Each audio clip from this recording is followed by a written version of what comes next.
ಎಲ್ಲರಿಗೂ ಶುಭ ಸಂಜೆ. ದೇವರು ನಮ್ಮನ್ನ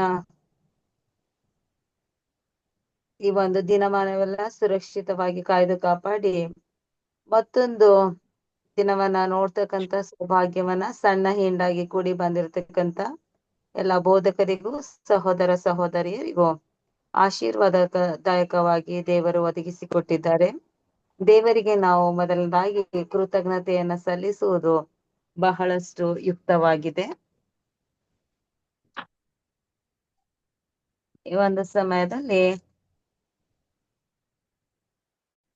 ಕೀರ್ತನೆ 19ನೇ ಅಧ್ಯಾಯದಲ್ಲಿ ಕೆಲವೊಂದು ವಚನಗಳನ್ನ ಓದ್ಕೊಳ್ಳೋಣ. ಆಕಾಶವು ದೇವರ ಪ್ರಭಾವವನ್ನು ಪ್ರಚುರಪಡಿಸುತ್ತದೆ, ಗಗನವು ಆತನ ಕೈ ಕೆಲಸವನ್ನು ತಿಳಿಸುತ್ತದೆ. ದಿನವು ದಿನಕ್ಕೆ ಪ್ರಕಟಿಸುತ್ತಿರುವುದು, ರಾತ್ರಿಯು ರಾತ್ರಿಗೆ ಅರುಹುತ್ತಿರುವುದು. ಶಬ್ದವಿಲ್ಲ, ಮಾತಿಲ್ಲ, ಅವುಗಳ ಸ್ವರ ಕೇಳಿಸುವುದಿಲ್ಲ. ಆದರೂ ಅವುಗಳ ಪ್ರಭುತ್ವವು ಭೂಮಿಯಲ್ಲೆಲ್ಲ ಪ್ರಸರಿಸಿದೆ. ಅವುಗಳ ನುಡಿ ಲೋಕದ ಕಟ್ಟಕಡೆಯವರೆಗೂ ವ್ಯಾಪಿಸಿರುತ್ತವೆ. ಈ ಒಂದು ವಾಕ್ಯದ ಮೂಲಕವಾಗಿ ಮತ್ತೊಮ್ಮೆ ತಮ್ಮೆಲ್ಲರನ್ನು ಪ್ರೀತಿಪೂರ್ವಕವಾಗಿ ಸ್ವಾಗತಿಸುವಂತೊಳಗಿದ್ದೇನೆ. ಈ ಸಮಯದಲ್ಲಿ ಹಿರಿಯರಾದ ಚಿನ್ನಪ್ಪ ಸಾತ್ವಿಕ್ರವರು ನಮ್ಮನ್ನ ಪ್ರಾರ್ಥನೆಯಲ್ಲಿ ಮುನ್ನಡೆಸಲು ವಿನಂತಿಸುತ್ತೇನೆ. ಪ್ರಾರ್ಥನೆ ಮಾಡೋಣ.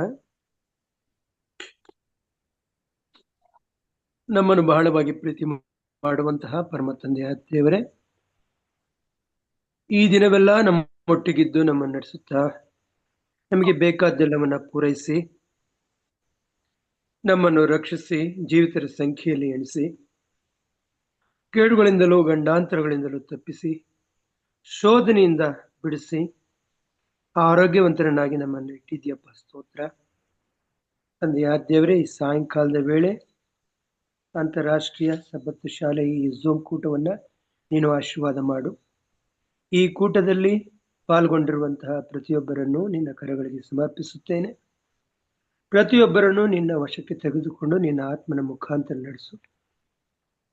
ವಿಶೇಷವಾಗಿ ಈ ದಿನದ ಪಾಠಗಳನ್ನು ಕಲಿಯುವ ಹಾಗೆ ನಾವು ಬರುವ ಹಾಗೆ ತಂದೆಯ ದೇವರೇ ಸ್ವಾಮಿ, ನಿನ್ನ ದಾಸನನ್ನ ಈ ಪಾಠವನ್ನು ತೆಗೆದುಕೊಳ್ಳುತ್ತಿರುವಂತ ನಿನ್ನ ದಾಸನನ್ನ ನಿನ್ನ ಆಶೀರ್ವಾದ ಮಾಡು. ನಿನ್ನ ಆತ್ಮನ ಮುಖಾಂತರ ಆ ಮಗನನ್ನು ನಡೆಸು. ಕಲಿಯುವಂತಹ ಪಾಠಗಳನ್ನ ನಾವು ಸ್ವಬುದ್ಧಿಯಿಂದ ಸ್ವಜ್ಞಾನದಿಂದ ಕಲಿತುಕೊಳ್ಳದೆ ನಿನ್ನ ಪರಿಶುದ್ಧಾತ್ಮನಿಂದ ಕಲಿತು ಅದನ್ನ ನಮ್ಮ ಜೀವಿತದಲ್ಲಿ ಅಳವಡಿಸಿಕೊಂಡು ನಾವು ಜೀವಂತ ಸಾಕ್ಷಿಗಳಾಗಿ ನಡೆಯುವುದಕ್ಕೆ ಸಹಾಯ ಮಾಡಬೇಕೆಂದು ಈ ಬಂದಿರುವಂತಹ ಪ್ರತಿಯೊಬ್ಬರನ್ನೂ ನಿನ್ನ ಕರಗಳಿಗೆ ಸಮರ್ಪಿಸುತ್ತೇನೆ ಸ್ವಾಮಿ. ಎಲ್ಲರನ್ನೂ ನೀನೇ ನಡೆಸಬೇಕೆಂದು ಪ್ರಭು ರಕ್ಷಕನೂ ಆದ ಯೇಸು ಕ್ರಿಸ್ತನ ಒಂದೇ ಹೆಸರಿನಲ್ಲಿ ತಾಳ್ಮೆಯಿಂದ ವಿನಯದಿಂದ ಪ್ರಾರ್ಥಿಸುತ್ತೇನೆ ಸ್ವಾಮಿ. ಆಮೆನ್. ನಮ್ಮನ್ನು ಪ್ರಾರ್ಥನೆಯಲ್ಲಿ ಮುನ್ನಡೆಸಿದ ಹಿರಿಕರಿಗೆ ಧನ್ಯವಾದಗಳನ್ನು ಸಲ್ಲಿಸ್ತೇನೆ. ಈ ಒಂದು ಸಮಯದಲ್ಲಿ ಸಹೋದರಿ ವರಲಕ್ಷ್ಮಿ ಅವರು ವಿಶೇಷ ಗೀತೆಯನ್ನ ಹಾಡುವವರಾಗಿದ್ದಾರೆ. ಮಾಡಿಕೊಳ್ಳೋಣ.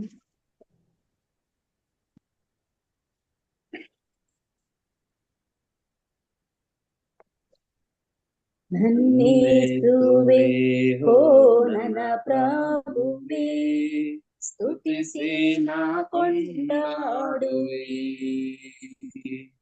ನನ್ನೇಸುವೆ ಹೋ ನನ್ನ ಪ್ರಭುವೇ, ಸ್ತುತಿಸಿ ನಾ ಕೊಂಡಾಡುವೆ.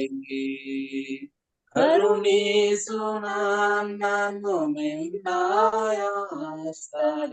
ಕರುಣಿಸು ನನ್ನನ್ನು ನಿನ್ನಾಯಾಸ್ತದೆ. ಕೈ ಹಿಡಿದು ನಡೆಸಲು ನಿನ್ನ ಕೃಪೆಯು ನನಗಿರಲಿ. ನನ್ನೇಸುವೆ ಹೋ ನನ್ನ ಪ್ರಭುವೇ, ಸ್ತುತಿಸಿ ನಾ ಕೊಂಡಾಡುವೆ. ನನ್ನೇಸುವೆ ಹೋ ನನ್ನ ಪ್ರಭುವೇ, ಸ್ತುತಿಸಿ ನಾ ಕೊಂಡಾಡುವೆ. ಆಶ್ರಯದೋರ್ಧವೇ ಮಹಿಮಾ ಪ್ರಭಾವನೆ ಬಲವಾದ ಬಂಡೆ ಆಶ್ರಯವಿದೆ ರಾಜಾಧಿರಾಜನೇ ಜೀವ ಸ್ವರೂಪನೇ ಇಮ್ಮಾನುವೇಲನೇ ನಿತ್ಯದ ತಂದೆ ಬಾಳಿನ ಜ್ಯೋತಿಯು ನೇನಾಗಿ ಬಾ ತಂದೆ ಬಾಳಿನ ಜ್ಯೋತಿಯು ನೇನಾಗಿ ಬಾ ತಂದೆ ಕೈ ಹಿಡಿದು ನಡೆಸನ್ನು ನಿನ್ನ ಕೃಪೆಯು ನನಗಿರಲಿ ನನ್ನೇಸುವೆ ಓ ನನ್ನ ಪ್ರಭುವೇ ಸ್ತುತಿಸಿ ನಾ ಕೊಂಡಾಡುವೆ ನನ್ನೇಸುವೆ ಓ ನನ್ನ ಪ್ರಭುವೇ ಸ್ತುತಿಸಿ ನಾ ಕೊಂಡಾಡುವೆ ನೀನೇ ನನ್ನ ಬಂಡೆಯು ಕೋಟೆಯು ದರ್ಶನ ನೀಡಿ ದಾರಿಯ ತೋರಿಸು ನೀನೇ ನನ್ನ ಬಂಡೆಯು ಕೋಟೆಯು ದರ್ಶನ ನೀಡಿ ದಾರಿಯ ತೋರಿಸು ನನ್ ಶರಣನೇ ವಿಮೋಚಕನೇ ನೀನೇ ನನ್ ಶರಣನೇ ವಿಮೋಚಕನು ನೀನೇ ಕೈ ಹಿಡಿದು ನಡೆಸನ್ನನು ನಿನ್ನ ಕೃಪೆಯು ನನಗಿರಲಿ ನನ್ನೇಸುವೆ ಓ ನನ್ನ ಪ್ರಭುವೇ ಸ್ತುತಿಸಿ ನಾ ಕೊಂಡಾಡುವೆ ನನ್ನೇಸುವೆ ಓ ನನ್ನ ಪ್ರಭುವೇ ಸ್ತುತಿಸಿ ನಾ ಕೊಂಡಾಡುವೆ amen. Thank you sister. Amen. ವಿಶೇಷ ಗೀತೆಯನ್ನ ಹಾಡಿದ ಸಹೋದರಿಗೆ ಧನ್ಯವಾದಗಳನ್ನ ಸಲ್ಲಿಸ್ತೇನೆ. ಈ ಒಂದು ಸಮಯದಲ್ಲಿ ಸಭಾಶಾಲೆಯ ಪಾಠವನ್ನ ವಿಲ್ಸನ್ ಎಲಿಯಾಜರ್ ಅವರು ಕಲಿಸಿಕೊಡುವಂತಹವರಾಗಿದ್ದಾರೆ. ಬೋಧಕರನ್ನ ಯೇಸು ಕ್ರಿಸ್ತನ ಮಧುರವಾದ ನಾಮದಲ್ಲಿ ಬೋಧಕರಾದ ಎಂ ರಾಜುರವರ ಪರವಾಗಿ ಪ್ರೀತಿಪೂರ್ವಕವಾಗಿ ಸ್ವಾಗತಿಸ್ತೇನೆ. ವಿಲ್ಸನ್ ಅವ್ರು ರೆಡಿ ಆಗಿದ್ದೀರಾ?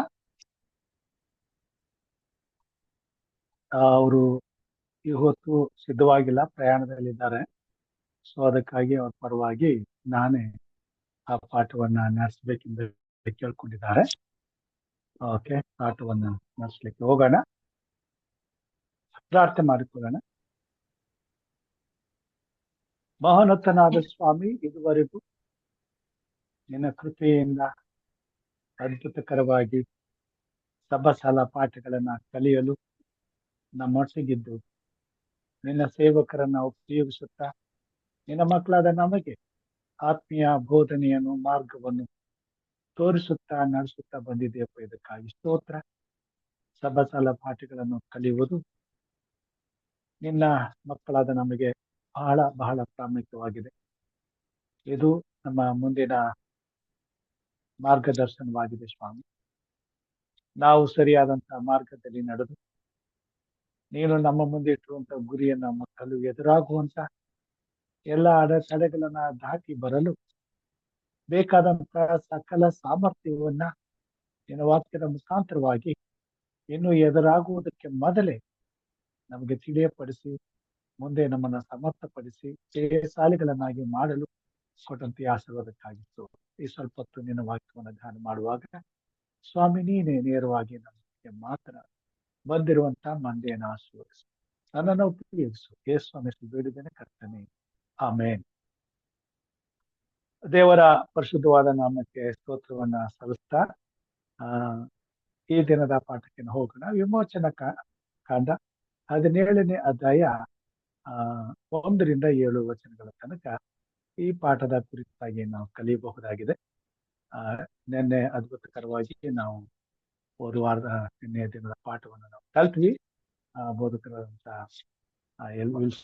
ಎಲಿಯಾಸ್ ಅವರು ನಮಗೆ ಅದ್ಭುತವಾಗಿ ತಿಳಿಸ್ಕೊಟ್ರು. ಅನೇಕ ಚರ್ಚೆಯೊಂದಿಗೆ ಪಾಠವನ್ನು ನಾವು ಕಲ್ತ್ವಿ.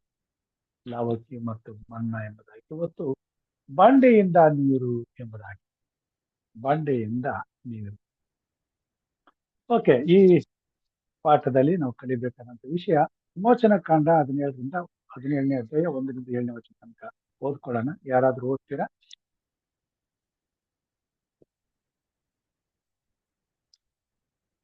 ಓಕೆ, ನಾನು ಓದ್ತೇನೆ.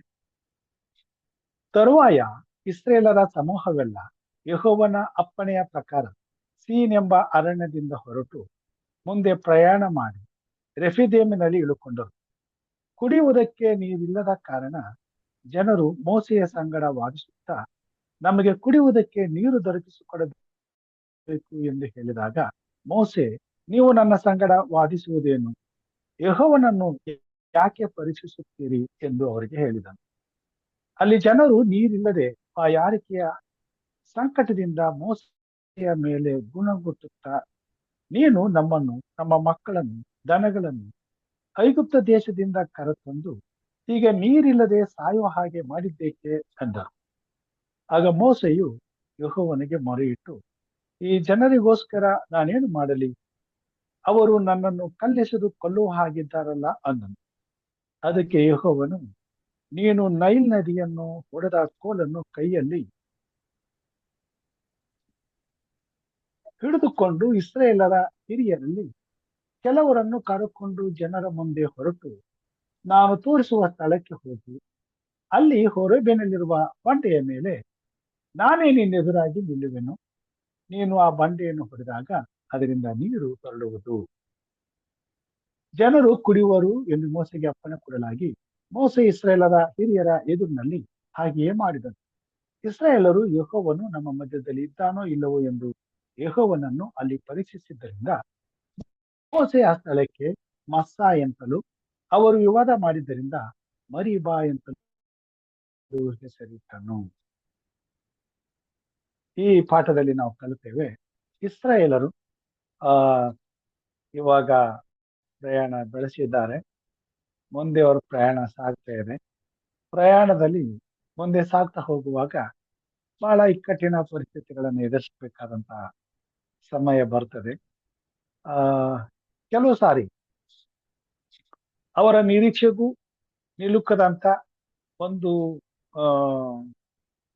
ಸಂಭಾವನೆಗಳನ್ನ, ಪರಿಸ್ಥಿತಿಗಳನ್ನ ಅವರು ಎದುರಿಸುವಂತ ಸ್ಥಳಕ್ಕೆ ಅವರು ಬರ್ಬೇಕಾಗ್ತದೆ. ಈ ವಾಕ್ಯದಲ್ಲಿ ನಾವು ನೋಡ್ತೇವೆ, ಮರಿಬಾ ಪಟ್ಟಣಕ್ಕೆ, ಮರಿಬಾ ಪ್ರಾಂತ್ಯಕ್ಕೆ ಇವರು ಬರ್ತಾರೆ. ಇಲ್ಲಿ ಬಂದಾಗ ಇವರಿಗೆ ಅಲ್ಲಿ ಕುಡಿಯೋದಕ್ಕೆ ನೀರು ಸಿಗೋದಿಲ್ಲ. ಸೀದೇನ್ ಎಂಬ ಅರಣ್ಯದಿಂದ ಹೊರಟು ಪ್ರಯಾಣ ಮಾಡಿ ರೆಫಿದೇಮಿನಲ್ಲಿ ಇಳುಕೊಂಡ್ರು. ಅಲ್ಲಿ ಇವರಿಗೆ ಕುಡಿಯೋದಕ್ಕೆ ನೀರಿನ ಒಂದು ಕಷ್ಟ ಬರ್ತದೆ. ಅಲ್ಲಿ ನೀರಿನ ವ್ಯವಸ್ಥೆ ಇಲ್ವೇ ಇಲ್ಲ. ಮರಳು ಭೂಮಿ, ಜೊತೆಗೆ ಅಲ್ಲಿ ಇಲ್ಲಿ ಇರ್ತಕ್ಕಂಥ ಮರಗಿಡಗಳು, ಅರಣ್ಯ, ನೀರಿನ ಒಂದು ವ್ಯವಸ್ಥೆ ಎಷ್ಟು ದೂರ ಇವರು ಕಣ್ಣೆತ್ತಿ ನೋಡಿದ್ರು ಎಲ್ಲೂ ಕೂಡ ಅಲ್ಲಿ ಸಿಗುವಂತ ಪರಿಸ್ಥಿತಿ ಇರಲಿಲ್ಲ. ಜೊತೆಗೆ ಬಿಸಿಲಿನ ತಾಪ. ಹೀಗಾಗಿ ನೀರು ಸರ್ವಸಾಮಾನ್ಯವಾಗಿ ಮನುಷ್ಯರ ಜೀವಿಸೋದಕ್ಕೆ ಬಹಳ ಬಹಳ ಅವಶ್ಯಕತೆ ಇದೆ. ಈಗಾಗಲೇ ನಾವು ಕಲ್ತಿದ್ದೇವೆ, ಊಟ ಇಲ್ಲದೆ ಮನುಷ್ಯನು ಒಂದ್ 2-3 ದಿವಸ ಬೇಕಾದ್ರೆ ಇರ್ಬೋದು, ತಾಳ್ಕೋಬಹುದು. ಆದರೆ ನೀರಿಲ್ಲದೆ ಒಂದು ದಿವಸ ಕೂಡ ಇರ್ಲಿಕ್ಕೆ ಸಾಧ್ಯವಿಲ್ಲ. ಕೆಲವೊಂದು ಗಂಟೆಗಳ ಕಾಲ ಇರಬಹುದು, ಅದಾದ ನಂತರ ನೀರು ಬೇಕಿಲ್ಲ. ಅದರಲ್ಲಿ ನೀವು ಪ್ರಯಾಣ ಮಾಡುವಾಗ ಮತ್ತು ಬಿಸಿಲಿನಲ್ಲಿ ಪ್ರಯಾಣ ಮಾಡುವಾಗ ಆದಷ್ಟು ಬೇಗನೆ ನೀರಿನ ಅವಶ್ಯಕತೆ ಇರ್ತದೆ. ಈಗ ಇವರು ಇಲ್ಲಿ ಬಂದು ಉಳ್ಕೊಂಡ್ರು, ಇವ್ರಿಗೆಲ್ಲದಕ್ಕೂ ನೀರು ಬೇಕಾಗಿತ್ತು. ಅಡಿಗೆಗಾಗ್ಲಿ, ಊಟಕ್ಕಾಗ್ಲಿ, ಕುಡಿಯೋದಕ್ಕಾಗ್ಲಿ, ಇವು ಪ್ರಾಮುಖ್ಯವಾದಂತಹ ದಿನನಿತ್ಯದ ಅನಿವಾರ್ಯಗಳು.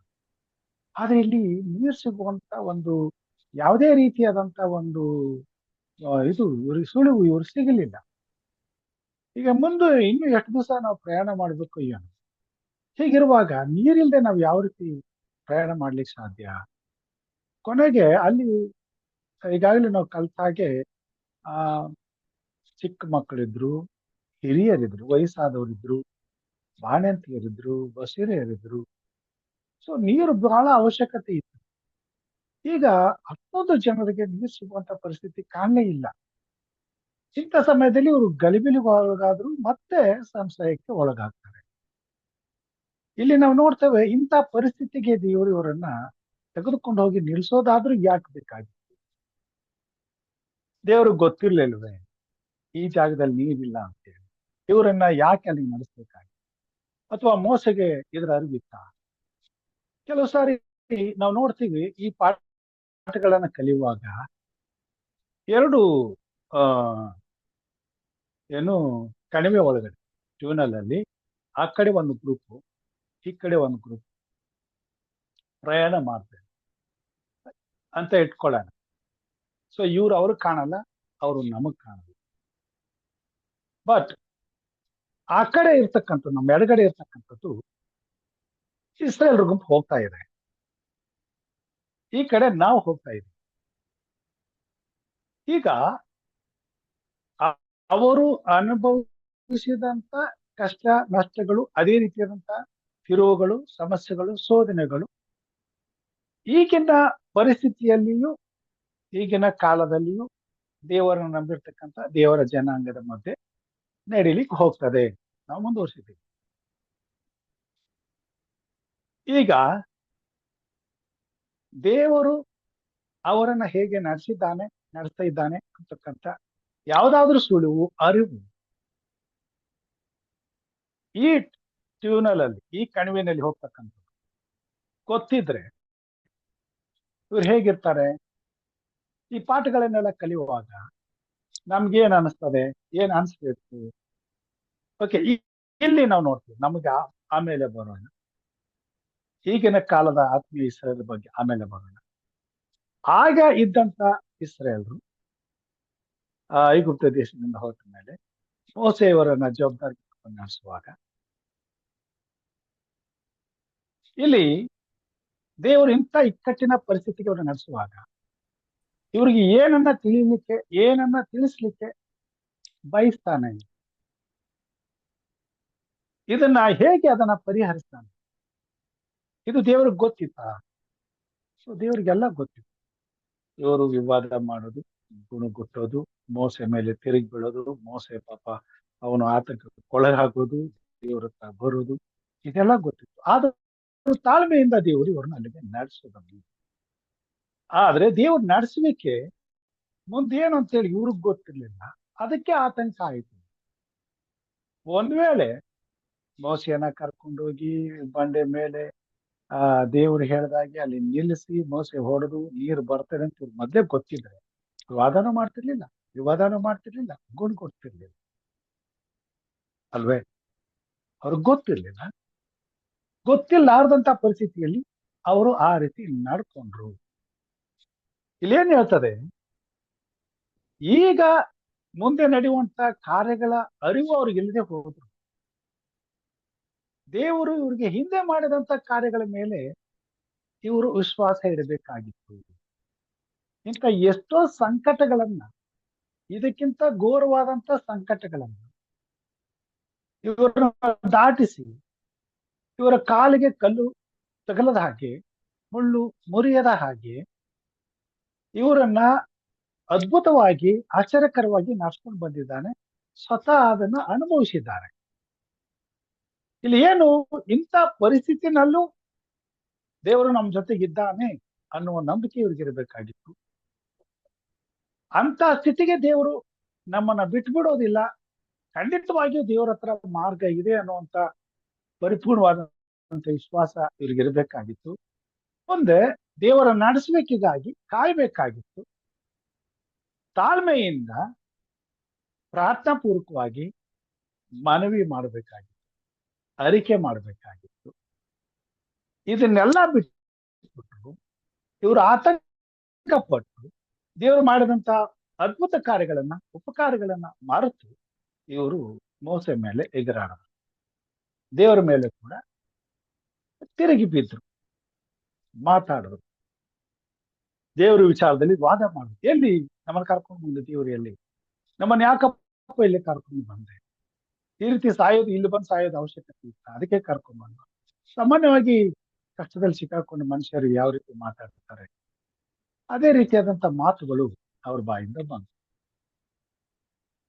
ಸರಿ, ಈಗ ದೇವರು ಕೋಪ ಅಂತೂ ಬರ್ತದೆ, ಆದ್ರೆ ದೇವರು ವಾಗ್ದಾನ ಮಾಡಿದ್ದಾನೆ, ಜೊತೆಗೆ ತನ್ನ ನಾಮದ ಗೌರವವನ್ನ ಕಾಪಾಡಿಕೊಳ್ಳಬೇಕಾದ್ದರಿಂದ ಮತ್ತು ಮುಂದೆ ಏನೆಂಬುದು ದೇವ್ರಿಗೆ ಗೊತ್ತಿರೋದ್ರಿಂದ ಅವ್ರ ಬಗ್ಗೆ ಅಷ್ಟು ತಲೆ ಕೆಡ್ಸ್ಕೊಳ್ಳೋದಿಲ್ಲ.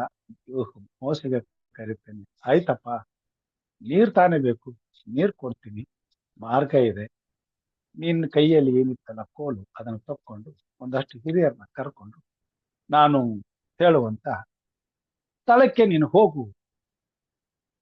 ಇವರು ಮೋಸೆ ಜೊತೆ ವಾದ ಮಾಡ್ತಾರೆ, ಜಗಳ ಆಡ್ತಾರೆ. ಮೋಸೆಗೆ ನಿಜವಾಗ್ಲೂ ಅದು ಬಹಳ ದುಃಖ ಆಗ್ತದೆ ಮತ್ತು ಇಕ್ಕಟ್ಟು. ಆತನ ಏನು ಮಾಡಕ್ ಆಗೋದಿಲ್ಲ. ಈಗ ಆತ್ಮೀಯ ಸ್ಥಳಕ್ಕೆ ಬರೋಣ, ಇವ ಸಭೆಗೆ ಬರೋಣ. ಅನೇಕ ಸಾರಿ ಸಭೆಯಲ್ಲಿ ನಮ್ಮ ಸಭೆಯ ಪರಿಸ್ಥಿತಿ ಹೇಗಾಗಿದೆ ಅಂತಂದ್ರೆ, ಯಾರು ಬಗೆಹರಿಸಲಾರದಂತ ಸಮಸ್ಯೆಗಳಿಗೆ ಒಳಗಾಗ್ತೀವಿ. ಮುಂದೆ ಇದು ಬಗೆಹರಿಲಿಕ್ಕೆ ಯಾವ ದಾರಿನೂ ಇಲ್ಲದಂತ ಪರಿಸ್ಥಿತಿಯಲ್ಲಿ ನಾವು ಇದ್ದೀವಿ.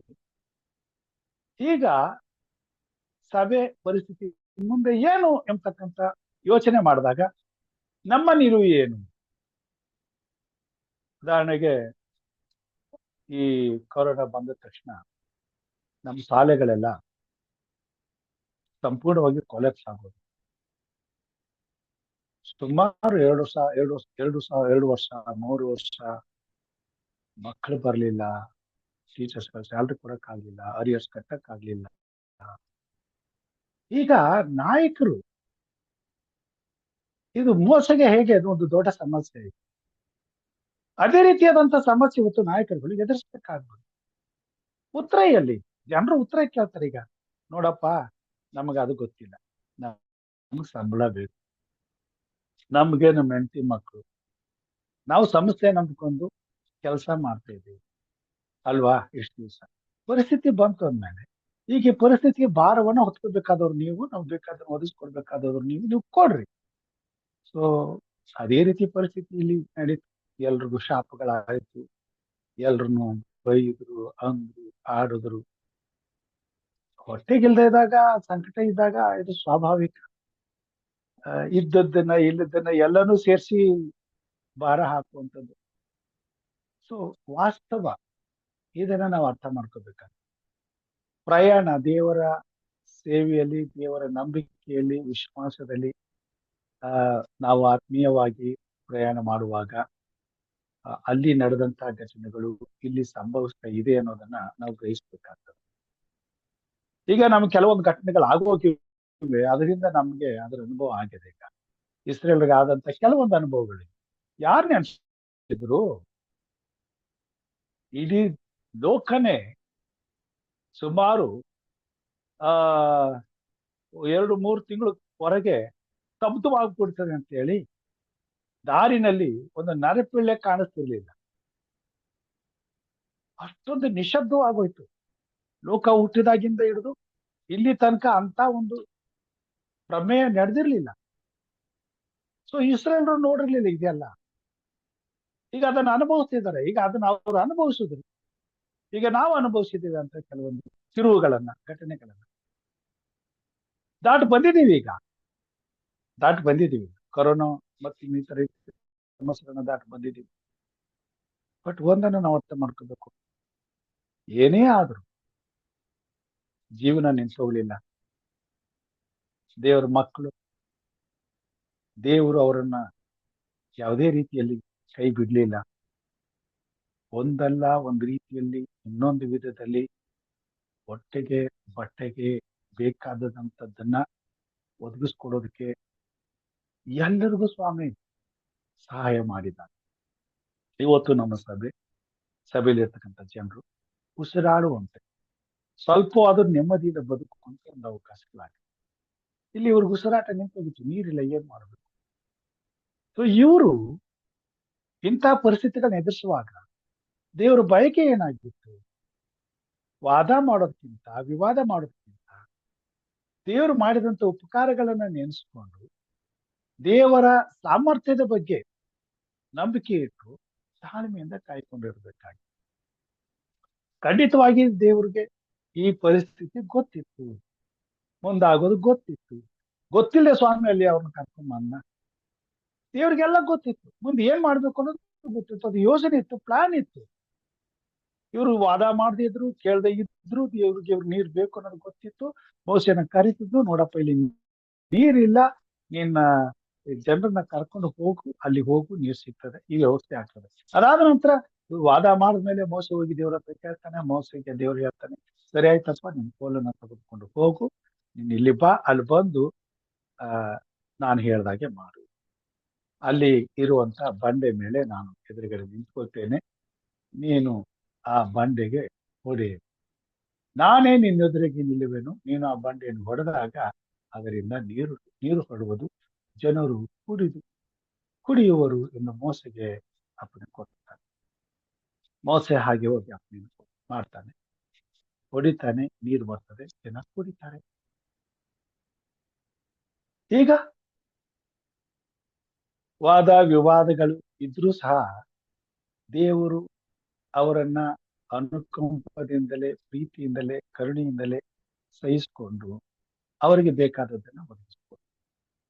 ಇವತ್ತು ಕೂಡ ನಮ್ಮ ಜೀವಮಾನದಲ್ಲಿ ಇಂಥ ಸಂದಿಗ್ಧ ಪರಿಸ್ಥಿತಿಗಳನ್ನ ಎದುರಿಸುವಾಗ ನಮ್ಮ ಪ್ರಕೃತಿಯನ್ನ ಬಲ್ಲಂತ ದೇವರು, ನಾವು ದೇವರ ಮೇಲೆ ಅಪನಂಬಿಕೆಯನ್ನ, ಅವಿಶ್ವಾಸವನ್ನಿಟ್ಟು ಕೆಲವು ಸಾರಿ ನಾವು ವರ್ತಿಸಿದ್ರು ಸಹ ಆತನು ಕೃಪೆಯುಳ್ಳವನಾಗಿದ್ದಾನೆ. ಅದಕ್ಕಾಗಿಯೇ ನಾವು ಅಂತಹ ಸಂದಿಗ್ಧ ಪರಿಸ್ಥಿತಿಗಳನ್ನ ದಾಟಿ ಇವತ್ತು ಬಂದು ಜೀವಿಸ್ತಾ ಇದೆ. ದೇವರು ಅವರನ್ನ ಹೇಗೆ ಕಾಪಾಡನು ಹಾಗೆ ನಮ್ಮನ್ನು ಕಾಪಾಡುವಂತವನಾಗಿದ್ದಾನೆ. ಸೊ ಅವರು ವಿಶ್ವಾಸವನ್ನು ಕಳ್ಕೊಂಡು ವಾದ ಮಾಡುದು. ಹಾಗಾದ್ರೆ ಈಗ ನಾವೇನ್ ಮಾಡ್ಬೇಕು? ಏನ್ ಮಾಡ್ತಾ ಇದ್ದೀವಿ? ಇದರಿಂದ ನಮಗೆ ಯಾವ ಅನುಭವ? ಇವತ್ತಿನ ನಾಯಕರುಗಳನ್ನಾಗಲಿ, ಸಭೆಯಲ್ಲಿ ಸೇವೆ ಜವಾಬ್ದಾರಿ ಹೊತ್ತಿರ್ತಕ್ಕಂಥ ಅಧಿಕಾರಿಗಳನ್ನೇ ಆಗಲಿ ನಾವು ಪ್ರಶ್ನೆ ಮಾಡೋದ್ರಲ್ಲಿ ಅರ್ಥ ಏನಿದೆ? ಒಬ್ಬ ವ್ಯಕ್ತಿ ಒಬ್ಬ ಅಧಿಕಾರಕ್ಕೆ ಬಂದಾಗ ಆ ಖಜಾನೆ ಬೊಕ್ಕಸ ಖಾಲಿ ಆಗಿದೆ ಅಂತ ಹೇಳಿದಾಗ ಅಲ್ಲಿ ಯಾರೋ ಒಬ್ಬ ವ್ಯಕ್ತಿ ಹಾರ್ಟ್ ಅಟ್ಯಾಕ್ ಆಗಿ ಹಾಸ್ಪಿಟ್ಲ್ಗೆ ಹಾಕಿರ್ತಾರೆ, ಆಪರೇಷನ್ ಕಟ್ಟಬೇಕು, 80,000 1 ಲಕ್ಷ ದುಡ್ಡು ಕೊಡಿ ಅಂದ್ರೆ ಸ್ಕೂಲಲ್ಲೂ ಇಲ್ಲ, ಆಫೀಸಲ್ಲೂ ಇಲ್ಲ. ಅಧಿಕಾರಿ ಏನ್ ಮಾಡ್ಬೇಕು? ಪರಿಸ್ಥಿತಿ ಏನು? ಪರಿಣಾಮ ಏನು? ಆ ಸಂಕಟದಿಂದ ಆ ಕುಟುಂಬ ಹೇಗೆ ಪಾರಾಗಿ ಬರಬೇಕು? ಇವೆಲ್ಲ ಇಸ್ರೇಲ್ರಿಗಾದಂತ ಅನುಭವ. ಇಲ್ಲಿ ತಾನೇ ನಂಬಿಕೆ ಅನ್ನೋದನ್ನ ನಾವು ಬಹಳ ಗಂಭೀರವಾಗಿ ಪರಿಗಣಿಸಬೇಕಾಗ್ತದೆ. ಅಂತ ಪರಿಸ್ಥಿತಿಗಳು ಬಂದಾಗನೂ ಕೂಡ ದೇವರು ಎಲ್ಲಾದರೂ ಏನಾದರೂ ಒಂದು ವ್ಯವಸ್ಥೆಯನ್ನ ಮಾಡಿ ಎಷ್ಟೋ ಪ್ರಾಣಗಳನ್ನ ಉಳಿದಿದ್ದಾನೆ. ದೇವರು ಯಾರನ್ನು ಎಲ್ಲೂ ಕೈ ಬಿಟ್ಟಿಲ್ಲ. ದುಡ್ಡು ಕೊಡದೆ, ಸಹಾಯ ಸಿಗದೆ ಯಾರು ಪ್ರಾಣ ಕಳ್ಕೊಂಡ್ರೆ, ವೈದ್ಯರ ಅಚಾತುರ್ಯದಿಂದ, ಜನರ ಅಜ್ಞಾನದಿಂದ ಕೊರೋನಾ ಟೈಮ್ನಲ್ಲಿ ಪ್ರಾಣ ಕಳ್ಕೊಂಡ್ರೆ ಹೊರತು ದುಡ್ಡಿಲ್ಲ ಅನ್ನೋ ಕಾರಣಕ್ಕೆ, ಸಹಾಯಗಳು ಬಂದಿಲ್ಲ ಅನ್ನೋ ಕಾರಣಕ್ಕೆ ಪ್ರಾಣ ಹೋಗಿಲ್ಲ. ಕಷ್ಟಪಟ್ಟಿದ್ದಾರೆ, ನೋವು ಅನುಭವಿಸಿದ್ದಾರೆ. ಬಟ್ ದೇವರು ಆ ಸಮಯದಲ್ಲಿ ಅವ್ರಿಗೆ ಬೇಕಾದಂತ ಅನುಕೂಲಗಳನ್ನ, ಆಶೀರ್ವಾದಗಳನ್ನ ಕೊಟ್ಟಿದ್ದಾನೆ, ಬಿಡುಗಡೆ ಮಾಡಿದ್ದಾನೆ. ಇವತ್ತು ಜೀವಿಸ್ತಾ ಇದ್ದಾರೆ, ಬದುಕ್ತಾ ಇದ್ದೀವಿ, ದೇವ್ರನ್ನ ಕೊಂಡಾಡ್ತಿದ್ದೀವಿ, ಆರಾಧನೆ ಮಾಡ್ತಿದ್ದೀವಿ. ಸೊ ಇದೇ ಅನುಭವ ಅಲ್ಲಿ ನಡೀತು. ಈ ಅನುಭವ ಅಲ್ಲಿ ನಡೆದಿದೆ, ಈಗ ನಮ್ಮ ಪಾಲಿಗೆ ಬಂದಿದೆ, ಇದನ್ನ ನಾವು ಎದುರಿಸ್ತಾ ಇದ್ದೇವೆ. ಯಾಕೆ ಈ ಪಾಠಗಳನ್ನು ನಾವು ಕಲಿಬೇಕು ಅಂತಂದ್ರೆ, ಇದು ಈ ಕೊನೆ ಕಾಲದಲ್ಲಿ ಅಲ್ಲಿ ನಡೆದಂತ ಪ್ರತಿಯೊಂದು ವಿಚಾರಗಳು ಬಹಳ ಗಂಭೀರವಾಗಿ ಆತ್ಮಿಕವಾದಂತ ಸಭೆಯ ಮೇಲೆ ಅದೇ ಪರಿಣಾಮವನ್ನ, ಅದೇ ಪ್ರಭಾವವನ್ನು ಬೀರುವಂತದ್ದಾಗಿರ್ತದೆ. ಅಂತಹದೇ ಪರಿಸ್ಥಿತಿಗಳನ್ನ ಎದುರಿಸಬೇಕಾಗ್ತದೆ. ಇಲ್ಲಿ ಬೇಕಾಗಿರೋದು ಇಷ್ಟೇ, ದೇವರ ಮೇಲನ ನಂಬಿಕೆ, ದೇವರ ಸಾಮರ್ಥ್ಯದ ಮೇಲೆ ನಂಬಿಕೆ, ದೇವರ ಕಾಪಾಡುವಿಕೆಯ ಮೇಲೆ ನಂಬಿಕೆ, ಪೂರ್ಣವಾದ ಹೃದಯದಿಂದ ಆತನ ಮೇಲೆ ಭರವಸೆಬಿಟ್ಟು ಆತನನ್ನು ಆತುಕೊಂಡು ಬದುಕುವಂಥದ್ದು. ಇದನ್ನೇ ದೇವರು ನಮ್ಮಿಂದ ಎದುರು ನೋಡ್ತಕ್ಕಂಥದ್ದು. ಅವರು ಇಸ್ರೇಲ್ರು ಗ್ರೇಟು ಅಂತ ದೊಡ್ಡ ಶೋಧನೆಗಳನ್ನ ಎದುರಿಸಿದ್ರು, ಶಕ್ತಿ ಸಿಕ್ತು, ಅದಲ್ಲ. ನಾವು ಸಹ ದೇವರ ದೃಷ್ಟಿಯಲ್ಲಿ ಗ್ರೇಟೇ. ನಮ್ಮನ್ನು ಅಲ್ಪವೆಂದು ನಮ್ಮ ಪ್ರಾಣವನ್ನು ದೇವರು ಅಲ್ಪ ಎಂದು ಎಣಿಸೋದಿಲ್ಲ. ಪ್ರತಿಯೊಂದು ಜೀವಿಯ ಪ್ರಾಣವನ್ನು ದೇವರ ದೃಷ್ಟಿಯಲ್ಲಿ ಅದು ಅಮೂಲ್ಯವಾದದ್ದೇ. ಸೊ ಅವರನ್ನ 40 ವರ್ಷ ಅಷ್ಟೊಂದು ಅದ್ಭುತಕರವಾಗಿ ಆಶ್ಚರ್ಯಕರವಾಗಿ ಬಂಡೆಯೊಳಗಿಂದ ನೀರನ್ನ ತಂದು ನಡೆಸಿದ ಮೇಲೆ ಅದೇ ದೇವರು ನಮಗಿದ್ದಾನೆ, ಅದೇ ಸಾಮರ್ಥ್ಯ ಆತನಿಗಿದೆ, ಅದೇ ಪರಿಸ್ಥಿತಿಗಳನ್ನ ನಾವು ಎದುರೋಗುವಾಗ ನಡೆಯ ಮಾಡ್ತಾ ಇದ್ದಾನೆ. ಆತ ನಮ್ಮ ಜೊತೆಗಿದ್ದಾನೆ. ಅವರಿಗೆ ಕಾಪಾಡದಂತ ದೇವರು ನಮ್ಮನ್ನು, ನಮ್ಮ ಕುಟುಂಬ ಮಕ್ಕಳನ್ನು ಕಾಪಾಡ್ತಾನೆ. ಈ ದೃಢ ವಿಶ್ವಾಸ ನಮ್ಮಲ್ಲಿ ಬಲಗೊಳ್ಳಬೇಕು. ಈ ಒಂದು ಪರಿಸ್ಥಿತಿ ಈಗೇನು ಅನುಭವಿಸಿದ್ದೀವಿ ನಾವು, ಇದು ಅವ್ರು ಹೇಗೆ ಸಾಧಾರಣವಾಗಿ ದಾರಿಯಲ್ಲಿ ಎದುರಾದ ಈ ಪರಿಸ್ಥಿತಿಗಳನ್ನ ಎದುರಿಸಿದ್ರು ಆದಿ ಪ್ರಯಾಣದಲ್ಲಿ, ಹಾಗೆ ಇದು ನಮ್ದು ಆದಿ ಪ್ರಯಾಣ ಇನ್ನು ಮುಂದಿದೆ ಬರ್ಬೇಕಾದಂಥದ್ದು. ಅವುಗಳೆಲ್ಲ ವಿಷಯದಲ್ಲೂ ಸ್ವಾಮಿ ಅವ್ರ ಮುಂದಾಗೋದು ಗೊತ್ತಿರ್ಲಿಲ್ಲ. ಆದ್ಮೇಲೆ ಅನುಭವಿಸಿ ಅದಕ್ಕೆ ಉತ್ತರವನ್ನ ಕಂಡುಕೊಂಡು ಮತ್ತೆ ಧೈರ್ಯ ತಂದುಕೊಂಡು ಮುಂದೆ ಹೋದ್ರೆ ಹೊರತು ಮುಂದಾಗೋ ವಿಚಾರ ಅವ್ರಿಗೆ ಗೊತ್ತೇ ಇರ್ಲಿಲ್ಲ. ವಾಗ್ದಾನ ಮಾತ್ರ ಮಾಡಿದ್ವಿ, ನಾನು ನಿಮ್ಮನ್ನ ಕರ್ಕೊಂಡು ಹೋಗ್ತೀನಿ ಅಂತ ಹೇಳಿ. ಆದರೆ ನಮಗೆ ಇಂಚಿಗೂ ದೇವರು ಪ್ರವಾದನಗಳ ಮುಖಾಂತರವಾಗಿ ಮುಂದೆ ನಡೆಯುವಂತ ಪ್ರತಿಯೊಂದು ವಿಷಯದಲ್ಲಿ ಪರಿಷ್ಕಾರವಾಗಿ ಪ್ರತಿಯೊಂದು ಬೆಳಕನ್ನ ನಮ್ಮ ಮುಂದೆ ಚೆಲ್ಲಿದ್ದಾನೆ. ಹೀಗೆ ಆಗ್ತದೆ, ಹೀಗೆ ಇರ್ತದೆ, ಇದನ್ನೇ ಮಾಡ್ಬೇಕು, ಹೀಗೆ ಇರಬೇಕು. ಸತ್ಯವೇದದಲ್ಲಿ ಇಸ್ರೇಲರಿಗಿಂತ ನಾವು 100 ಪಟ್ಟು ದೇವರ ಜ್ಞಾನದಲ್ಲಿ, ವಾಕ್ಯದಲ್ಲಿ, ಬಲದಲ್ಲಿ ಮುಂದೆ ಬಂದಿದ್ದೀವಿ. ಇಷ್ಟಿದ್ರೂ ಕೂಡ ಇವತ್ತಿನ ಪರಿಸ್ಥಿತಿಯಲ್ಲಿ ಇನ್ನೂ ಜನರು ಇಸ್ರೇಲರಿಗಿಂತ ಒಂದು 50% ಹಿಂದೆನೆ ಇದ್ದಾರೆ ಅಂತ ಹೇಳ್ಬೋದು. ಕೊನೆಗೆ ಸಭೆಯನ್ನ ಅನೇಕರು ಬಿಟ್ಟು ಹೋಗ್ತಾರಂತೆ. ಕಾರಣ ಏನು? ಇಷ್ಟೆಲ್ಲಾ ಪ್ರಾಫಸಿಯನ್ನ ಕಲ್ತು, ಇಷ್ಟೆಲ್ಲಾ ಪ್ರವಾದನೆಗಳನ್ನು ತಿಳಿದು, ಇಷ್ಟೆಲ್ಲ ವರ್ಷಗಳು ದೇವರ ಆಲಯದಲ್ಲಿ, ದೇವರ ಜ್ಞಾನದಲ್ಲಿ, ದೇವರ ವಾಕ್ಯದಲ್ಲಿ, ದೇವರ ಸತ್ಯದಲ್ಲಿ ಬೆಳೆದು ಕೊನೆಗೆ ಕ್ಷುಲ್ಲಕವಾದಂತ ಕಾರಣಗಳಿಗೆ ಸಭೆಯನ್ನ ಬಿಟ್ಟು ಹೋಗ್ತಾರೆ. ಕಾರಣ ದೇವರ ಮೇಲೆ ಅವರ ನಂಬಿಕೆ ಯಾವತ್ತೂ ಕೂಡ ಕಡಿಮೆ ಇರುವಂತದ್ದಾಗಿದೆ. ಇಲ್ಲಿ ನಾವು ನೋಡ್ತೇವೆ, ಇಸ್ರೇಲ್ರಿಗೆ ನೀರು ಬೇಕಾಗಿತ್ತು, ದೇವರು ನೀರನ್ನ ಕೊಡ್ತಾನೆ. ಹೇಗೆ ಕೊಡ್ತಾನೆ? ಬಂಡೆಯಿಂದ ಕೊಡ್ತಾನೆ. ದೇವರ ವಾಕ್ಯದಲ್ಲಿ ನಾವು ನೋಡ್ತೀವಿ, ಎಲ್ಲದಕ್ಕೂ ದೇವರು ಒಂದು ಮುಂದೆ ದೇವರ ಸಭೆಗೆ, ಮುಂದಿನ ಜನಾಂಗಕ್ಕೆ ಆತನ ಆಧಾರವನ್ನ ಇಟ್ಟು ಹಿಂದೆ ನಡೆದಂತ ಸಂಗತಿಗಳು ನಮ್ಮ ನಂಬಿಕೆಗೆ ಆಧಾರವಾಗಿದ್ದು, ನಾವು ಅವರಿಗಿಂತ ಉನ್ನತವಾದಂತ ವಿಶ್ವಾಸದಲ್ಲಿ, ನಂಬಿಕೆಯಲ್ಲಿ ಬಲವಾಗಿ ನಿಲ್ಲೋದಕ್ಕೆ ಬೇಕಾದಂತ ವ್ಯವಸ್ಥೆಯನ್ನ ಮಾಡ್ತಾ ಬಂದಿದ್ದಾರೆ. ಇಲ್ಲಿ ಅವರು ದೇವರಿಗೆ ವಾದ ಮಾಡಿದ್ರು, ಮೋಸಕ್ಕೆ ತಿರುಗಿ ಬಿದ್ರು. ಈಗ ದೇವರು ಅವರನ್ನ ಕರುಣೆಯಿಂದಲೇ, ಪ್ರೀತಿಯಿಂದಲೇ ಅವ್ರಿಗೆ ಬೇಕಾಗಿದ್ದದನ್ನ, ನೀರನ್ನ ಕೊಟ್ಟನು. ಬಂಡೆಗೆ ಹೊಡಿತಾನೆ, ನೀರು ಬರ್ತಾನೆ. ಇದು ಅಸಾಧ್ಯವಾದದ್ದು ಸಾಧ್ಯವಾಯಿತು. ನಮ್ಮ ಜೀವಿತದಲ್ಲಿ ಹಾಗೆ ಮಾಡಲ್ವೇ? ಮಾಡಕ್ಕಾಗೋದಿಲ್ವಾ? ಖಂಡಿತವಾಗಿ. ಹಾಗಾದ್ರೆ ನಾವು ಆ ರೀತಿ ದೇವರ ಮೇಲೆ ವಿಶ್ವಾಸ ಇಟ್ಟಿದ್ದೇವಾ? ಇವತ್ತು ನಾವು ಚೆನ್ನಾಗಿರ್ಬೋದು, ಸಂತೋಷವಾಗಿರ್ಬೋದು, ದುಡ್ಡು ಇರ್ಬೋದು, ಹಣ ಇರ್ಬೋದು, ಎಲ್ಲ ನಮ್ಮ ಮನೇಲಿ ಇದೆ, ಏನ್ ನಾವು ಭಯ ಪಡ್ಬೇಕಾಗಿಲ್ಲ. ಮುಂದೆ ಪರಿಸ್ಥಿತಿಗಳು, ಹಣ, ಐಶ್ವರ್ಯ, ಅಂತಸ್ತು ಇದ್ಯಾವುದು ಕೂಡ ಉಪಯೋಗ ಇಲ್ಲಾರ್ದಂತ ಪರಿಸ್ಥಿತಿಗಳು ಬರ್ತದೆ. ಇವ್ರ ಹತ್ರ ಇರ್ಲಿಲ್ವಾ ಬೆಳ್ಳಿ ಬಂಗಾರ? ತುಂಬ್ಕೊಂಡ್ ಬಂದಿದ್ರು, ನೀರ್ ಸಿಕ್ತಾ? ಇಲ್ಲ. ಇಲ್ಲಿ ಇವ್ರಿಗೆ ಬೆಳ್ಳಿ ಬಂಗಾರ, ಇವ್ರ ಹತ್ರ ಏನಿದ್ರು ಕೂಡ ಉಪಯೋಗ ಬರ್ಲಿಲ್ಲ. ಈ ಆತ್ಮೀಯವಾದಂತ ಜೀವಿತದಲ್ಲಿ, ಆತ್ಮೀಯ ಇಸ್ರಾಯೇಲರಾದ ನಮ್ಮ ಜೀವಿತದಲ್ಲಿ ನಮ್ಮಲ್ಲಿ ಇರುವಂತದ್ದೆಲ್ಲವೂ ಒಂದು ದಿವಸ ಉಪಯೋಗ ಬರ್ಲಾರ್ದಂತ ರೀತಿಯಲ್ಲಿ ಆಗ್ಬಿಡ್ತದೆ.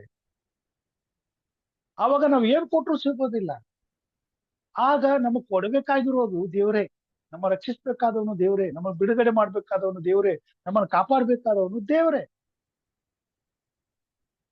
ದೇವ್ರಿಗೆ ಬಿಟ್ಟರೆ ಬೇರೆ ದಾರಿನೇ ಇಲ್ಲ. ಅಂತ ಸಂದಿಗ್ಧ ಪರಿಸ್ಥಿತಿಗಳನ್ನ ಎದುರಿಸ್ಬೇಕಾದಂತ ಪರಿಸ್ಥಿತಿಗಳು ಬರ್ತದೆ. ಅಲ್ಲಿ ತಾನೇ ನಮ್ಮ ನಂಬಿಕೆ ವ್ಯಕ್ತಪಡಿಸುವಂತ ಒಂದು ಕಾಲ ಬರ್ತದೆ, ಪರೀಕ್ಷೆ ಆಗ್ತದೆ. ನಾವು ಕಾಳೋ ಹೊಟ್ಟೋ, ಹೊಟ್ಟೆಯಲ್ಲಿ ಕಾಳೇನು. ಸೊ ನಮ್ಮನ್ನ ಪರೀಕ್ಷೆ ಮಾಡುವಂತ ಸಮಯಕ್ಕೆ ನಾವು ಹೊಟ್ಟಾಗಬಾರ್ದು, ಕಾಳೆ ಆಗ್ಬೇಕು ಅನ್ನೋ ಉದ್ದೇಶದಿಂದ ದೇವರು ಇಸ್ರಾಯೇಲರ ಜೀವನದಲ್ಲಿ ನಡೆದಂತ ಸಂಗತಿಯನ್ನ ಈ ಪಾಠಗಳಲ್ಲಿ ನಮ್ಗೆ ಕಲಿಯುವಾಗೆ ಮಾಡಿದ. ನಾನು ಆತನನ್ನು ನಂಬುವ ಒಬ್ಬನಾದರೂ ನಾಶವಾಗದು. ಹೇಗೆ?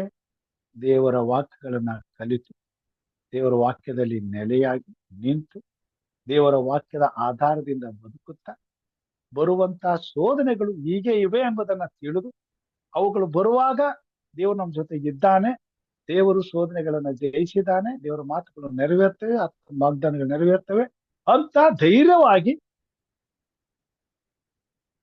ಕರ್ತನಿಗಾಗಿ ನಂಬಿಕೆಯಿಂದ ಸ್ಥಿರತೆಯಿಂದ ಜೀವಿಸುವಂತ ಜೀವಿತವನ್ನ ಪಡ್ಕೊಳ್ಬೇಕಾಗಿದೆ. ಅದೇನೇ ಸ್ವಾಮಿ ಕೊನೆ ಕಾಲದಲ್ಲಿರ್ತಕ್ಕಂಥ ತನ್ನ ಸಭೆಯ ಮುಖಾಂತರವಾಗಿ ಎದು ನೋಡುವಂತವನಾಗಿದ್ದಾನೆ. ಅದೇನೇ ಇಸ್ರಾಯೇಲರ ಜೀವಿತದಲ್ಲೂ ಕೂಡ ದೇವರು ಎದುರು ನೋಡು. ಅವರು ಸೋತಾಗೆಲ್ಲ ಅವ್ರನ್ನ ಬಲಪಡಿಸುತ್ತಾ, ಅವ್ರಿಗೆ ಬೇಕಾದದನ್ನ ಒದಗಿಸಿಕೊಡುತ್ತಾ, ತಪ್ಪು ಮಾಡಿದಾಗ ಅವರಿಗೆ ಶಿಕ್ಷೆಯನ್ನ ಕೊಡುತ್ತಾ, ಕೊನೆಗೆ ತನ್ನ ವಾಗ್ದಾನವನ್ನ ನಿಶ್ಚಯವಾಗಿ ನೆರವೇರಿಸ. ಈ ಪಾಠದಲ್ಲಿ ನಾವು ನೋಡ್ತೇವೆ, ಅರಣ್ಯದಲ್ಲಿ ಹಾಗೂ ಮರುಭೂಮಿಯಲ್ಲಿ ನಮಗೆ ಸಾಕಷ್ಟು ನೀರು, ಕುಡಿಯುವ ನೀರಿನ ಅಗತ್ಯವಿರುತ್ತದೆ. ಇಸ್ರಾಯೇಲರು ದೇವರಲ್ಲಿ ಭರವಸೆ ಇಡದವರು, ಆತನೊಂದಿಗೆ ವಾದ ವಿವಾದ ಮಾಡುವವರು ಆಗಿದ್ದು, ಆತನು ಈ ಅರಣ್ಯದಲ್ಲಿ ತಮಗೆ ನೀರು ಕೊಡಲು ಆಗಿದ್ದಾನೆಯೇ ಎಂದು ಆತನನ್ನು ಪದೇ ಪದೇ ಪರೀಕ್ಷಿಸಿದರು.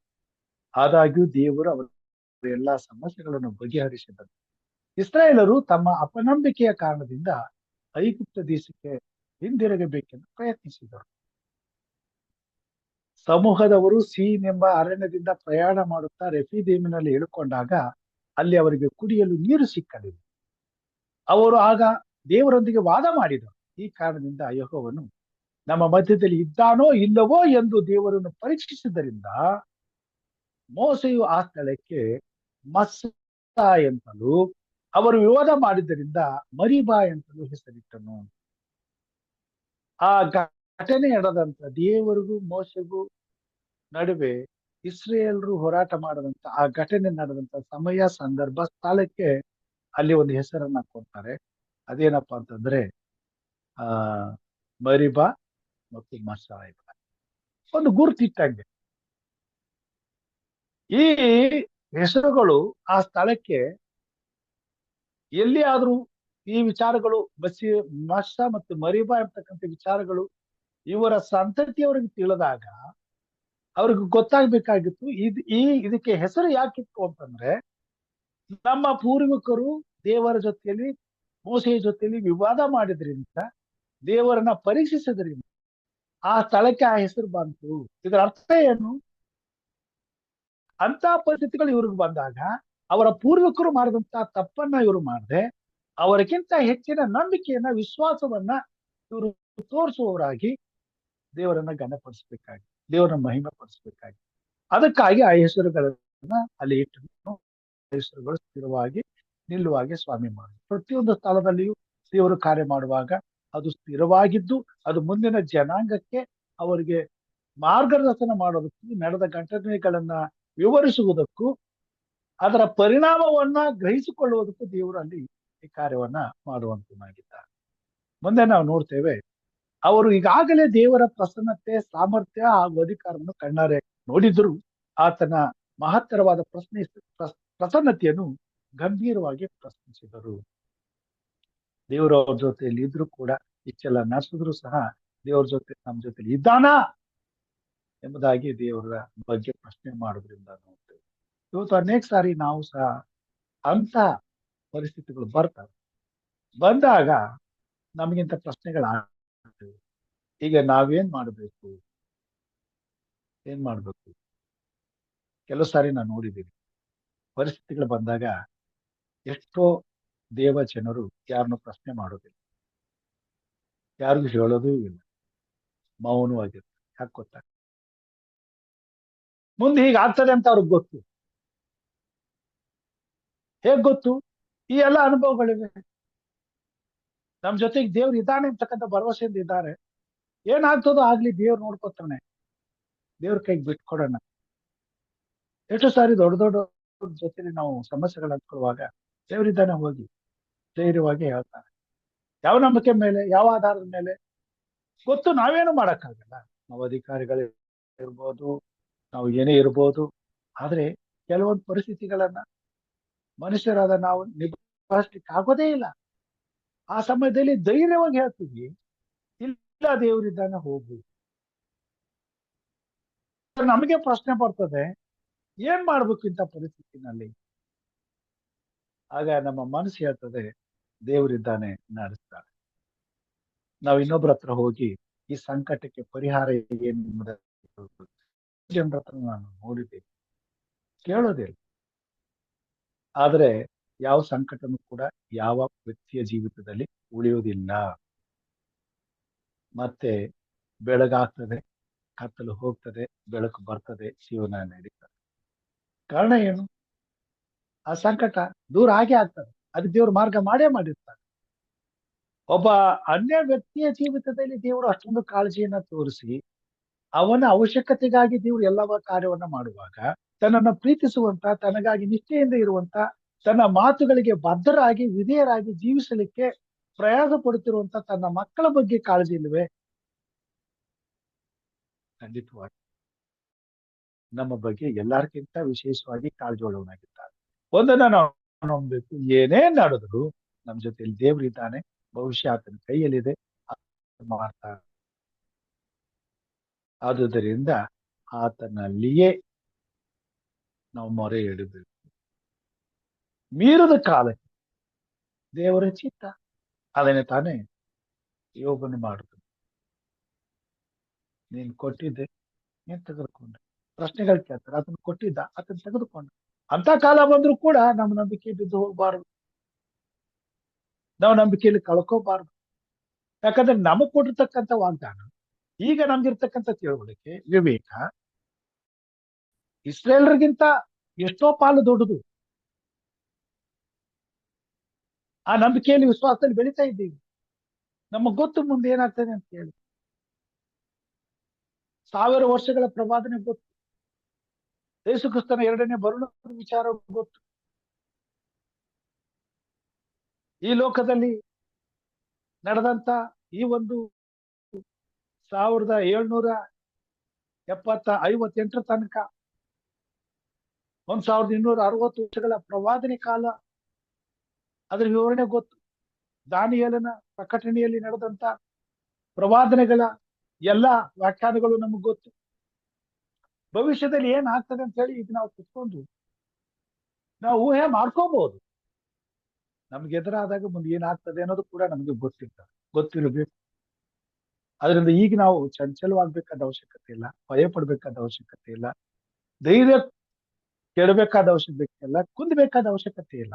ಈಗ ನಮ್ಗೆ ಉಳಿದಿರೋದು ಒಂದೇ, ದೇವರ ಚಿತ್ತಕ್ಕೆ ಒಪ್ಪಿಸಿಕೊಟ್ಟು, ದೇವರೇ ಈ ಪರಿಸ್ಥಿತಿಯನ್ನ ನೀನ್ ತೆಗೆದುಕೊ, ನಿನ್ನ ಚಿತ್ತವೇ ನೆರವೇರಲಿ. ಅದನ್ನೇ ತಾನೇ ದೇವರು ತನ್ನ ಸಭೆಯಲ್ಲಿ ತನ್ನ ಮಕ್ಕಳ ಜೀವಿತದಲ್ಲಿ ಎದುರು ನೋಡುವಂತನಾಗಿದ್ದಾನೆ. ದೇವ್ರ ಚಿತ್ತಕ್ಕೆ ಒಪ್ಪಿಸ್ಕೊಟ್ರೆ ಬಂಡೆಯಿಂದಲೂ ದೇವರು ಇರ್ತಾನೆ. ಅದೇ ದೇವರ ಮಹಿಮೆ. ಅದನ್ನ ನಾವು ನೋಡುವಾಗ ಮಾಡ್ತಾನೆ. ನಂಬಿಕೆ ಇದ್ರೆ ಮಾತ್ರ, ನಂಬಿಕೆಯಿಂದ ನಾವು ದೇವರ ಜೊತೆಯಲ್ಲಿ ವಿಶ್ವಾಸದಲ್ಲಿ ಬದುಕಿದ್ರೆ ಮಾತ್ರ, ಕಾಯ್ಕೊಂಡ್ರೆ ಮಾತ್ರ, ತಾಳ್ಮೆಯಿಂದ ನಂಬಿಕೆಯನ್ನು ಉಳಿಸ್ಕೊಂಡ್ರೆ ಮಾತ್ರ ಖಂಡಿತವಾಗಿಯೂ ನಂಬಿದವರನ್ನ ಯಾವತ್ತೂ ಕೂಡ ದೇವರು ನಿರಾಶೆ ಮಾಡೋದಿಲ್ಲ. ನನ್ನನ್ನು ನಂಬಿದವನು ಎಂದಿಗೂ ಆಶಾಭಂಗ ಹೊಂದುವುದಿಲ್ಲ ಎಂಬುದಾಗಿ ಹೇಳ್ತಾನೆ. ಆತನ ಮಹಿಮೆಯನ್ನ ನೋಡುವಾಗ ಮಾಡ್ತಾನೆ. ಅದನ್ನ ಮಾಡ್ತಾನೆ. ಬಂಡೆಯೊಳಗಿಂದ ನೀರು ಎಂದಿದ್ದಾದ್ರೂ ಇವರು ಯೋಚನೆ ಮಾಡಿದ್ರ? ಸಮುದ್ರದಿಂದ ಆ ಕೆಂಪು ಸಮುದ್ರದ ಮೇಲೆ ನಡೆದು ಬರೋದನ್ನ ಇವ್ರು ಯೋಚನೆ ಮಾಡಿದ್ರ? ಬಂಡೆಯೊಳಗಿಂದ ನೀರು ಬರೋದನ್ನ ಯೋಚನೆ ಮಾಡಿದ್ರ? ಕಣ್ಣು ನೋಡ್ತು, ಕುಡಿದ್ರು, ಹೊಟ್ಟೆ ತುಂಬಿಸ್ಕೊಂಡ್ರು, ಬದುಕಿದ್ರು, ತಿಕ್ಕಿ ತುಂಬಿಕೊಂಡ್ರು, ಮುಂದೆ ಪ್ರಯಾಣಕ್ಕೆ ಬೇಕಾದಷ್ಟು ನೀರನ್ನು ಶೇಖರಿಸಿಕೊಂಡ್ರು.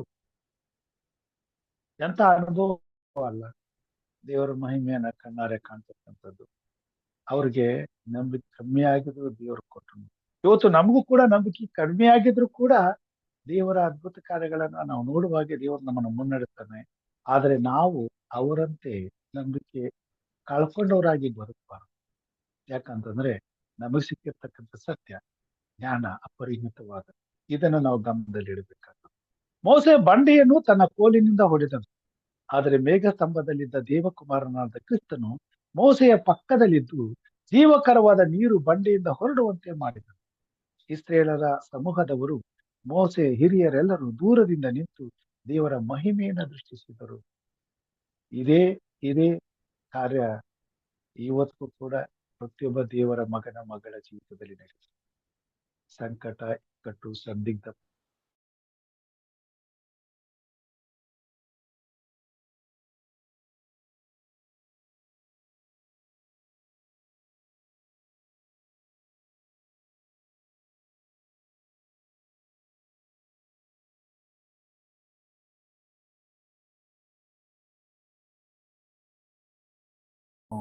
ಮುಕ್ತಾಯ ಮಾಡ್ತೇನೆ. ಹೆಚ್ಚಿನ ಸಂಗತಿಗಳೇನಾದ್ರೂ ಆ ತಿಳ್ಕೊಳ್ಳಬೇಕಾದಂತ ವಿಷಯದಲ್ಲಿ, ತಿಳಿಸಬೇಕಾದಂತ ವಿಷಯದಲ್ಲಿ ಪ್ರಶ್ನೆಗಳಿದ್ರೆ ತಾವು ಹಂಚಿಕೊಳ್ಬೇಕೆಂದಾಗಿ ಕೇಳ್ಕೊಳ್ತೇನೆ. ಈ ಪಾಠದ ಕುರಿತಾಗಿ ಇನ್ನು ಕೆಲವು ವಿಚಾರಗಳನ್ನು The children of Israel, they did not trust in God. When there was no water, they grumbled and murmured. ಹೇಳಿ. ಕೇಳ್ತದಲ್ಲ ನಿಮ್ಗೆ? Can you hear me? Yes. Hello? Yes, yes. ಕೇಳ್ತದೆ ಹೇಳಿ. Yes, yes, sir. Is my voice Yes, audible? yes. Okay. 100% audible. Okay. I just want to draw your attention to one important point. From this lesson, we understand the children of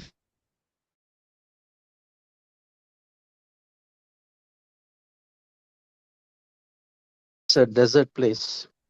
You know how much water is required for their consumption, plus water is required for the cattle, the sheep that they had also. Otherwise, they would die.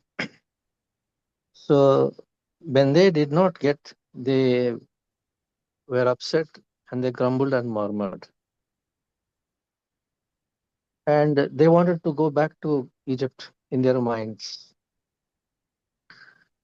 But you see, they saw the pillar of cloud during the daytime, which was an indication that God was taking care of them and protecting them.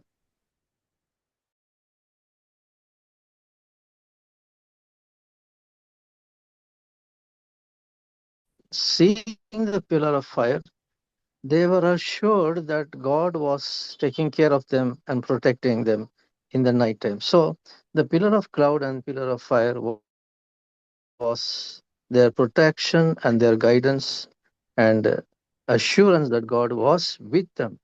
The manifest presence of God in the form of pillar of cloud and pillar of fire. Manifest presence of God. Now we also are in the wilderness of this world. We also face problems in our lives, very, trying circumstances, very difficult situations. That time we don't have even pastors, we don't have church members, we don't have anybody to even talk to us and let us know how we should go about. So we also tend to lose trust in God. The reason why we lose trust in God when even God tests us is because we do not know Him personally. That means we have not walked with Him personally, closely with Him. See, the children of Israel saw the pillar of cloud and pillar of fire, but in spite of that, when they did not get water, they focused their mind on the water, not on the pillar of cloud and pillar of fire as an assurance. So likewise, when God tests us and whenever we face difficulties, our focus is not on God, but our focus is, that is one reason.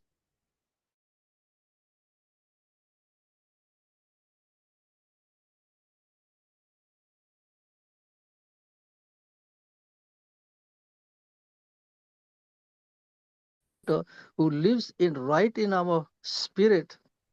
He is the pillar of cloud during the daytime, and he is the pillar of fire during the night time. And he is an assurance to say that we are God's children. That's the reason we can say, Abba, Father. It's not that easy to say even Jesus Christ is Son of God. It's not even that easy to say that Abba, Father. Because of him dwelling in us, we can say Jesus Christ, the Son of God, and we can say Abba, Father. So he is the pillar of cloud and pillar of fire. So if we can contact him, if we can reach him when he is dwelling in us, in our spirit, I am rest assured that whatever the problems that we can go, face it boldly, overcome it, and God has the way out for it. And he, the Holy Spirit being the Spirit of truth, he will teach us and guide us how to overcome difficulties and problems in our lives. There's still deep subject about it. I don't want to go into detail.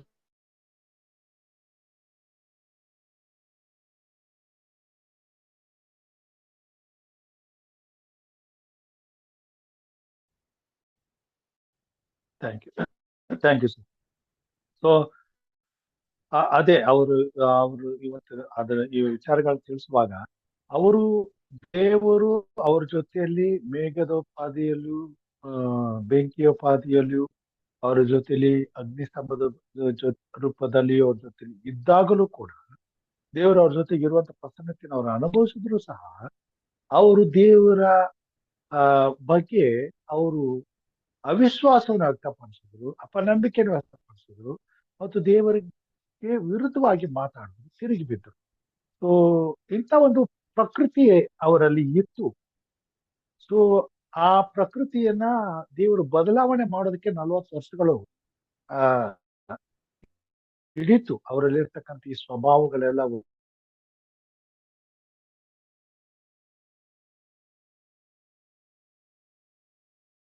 ಅಲ್ಲಿ ತೆಗೆದುಕೊಂಡು okay ಇಲ್ಲಿ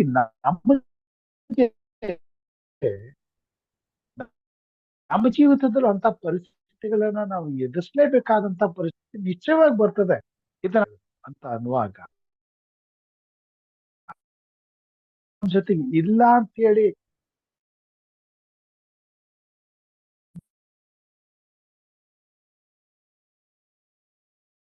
ದೇವರು ನಾವು ಯಾವ ರೀತಿಯಲ್ಲಿ ನಮ್ಮ ಜೀವಿತದಲ್ಲಿ ಅವರೊಟ್ಟಿಗಿದ್ದಂತಹ ದೇವರು ನಮ್ಮ ಜೊತೆಲಿ ಇದ್ದಾನೆ ಅನ್ನೋದನ್ನ ನಿರೂಪಿಸೋದಕ್ಕೋಸ್ಕರ ಅವರಿಗೆ ನಮಗಿಂತ ಮುನ್ನ ನಮ್ಮ ಜೀವಿತದಲ್ಲಿ ನಡೆಯುವಂತ ಕಾರ್ಯಗಳ ಅನುಭವಗಳನ್ನ ಅವರ ಜೀವಿತದಲ್ಲಿ ತಂದು ಅವರ ಜೀವಿತದಲ್ಲಿ ದೇವರು ಹೇಗೆ ಎಂಬುದನ್ನ ನಮಗೆ ಕಲಿಸಿ ಆ ಅನುಭವದಲ್ಲಿ ಆದ ಅನುಭವದಲ್ಲಿ ನಾವು ಭರವಸೆಗಿಟ್ಟು ಅದೇ ನಮ್ಮ ಜೀವಿತದಲ್ಲಿ ನಡೀತದೆ. ಹಾಗೆ ದೇವರು ನಮ್ಮ ಜೊತೆ ನಂಬಿಕೆಸ್ತನಾಗಿ ನಡ್ಕೊಳ್ತಾನೆ, ನಮ್ಮನ್ನ ಕಾಪಾಡ್ತಾನೆ ಅನ್ನುವಂಥ ಸ್ಥಿರವಾದ ನಂಬಿಕೆಯಿಂದ ಈ ಲೋಕದಲ್ಲಿ ನಾವು ಬದುಕಬೇಕಾಗಿದೆ, ಜೀವಿಸಬೇಕಾಗಿದೆ. ಅದೇನೇ ಆಗಲಿ ಏನೇ ಬರಲಿ. ಸೊ ಅದನ್ನ ಅವ್ರು ಹೇಳಿದ್ರು. ಅದು ಯಾವಾಗ ಬರ್ತದೆ ಅಂದ್ರೆ ದೇವರನ್ನ ವ್ಯಕ್ತಿಗತವಾಗಿ ಅರ್ಥ ಮಾಡ್ಕೊಂಡಾಗಮ್ಮ.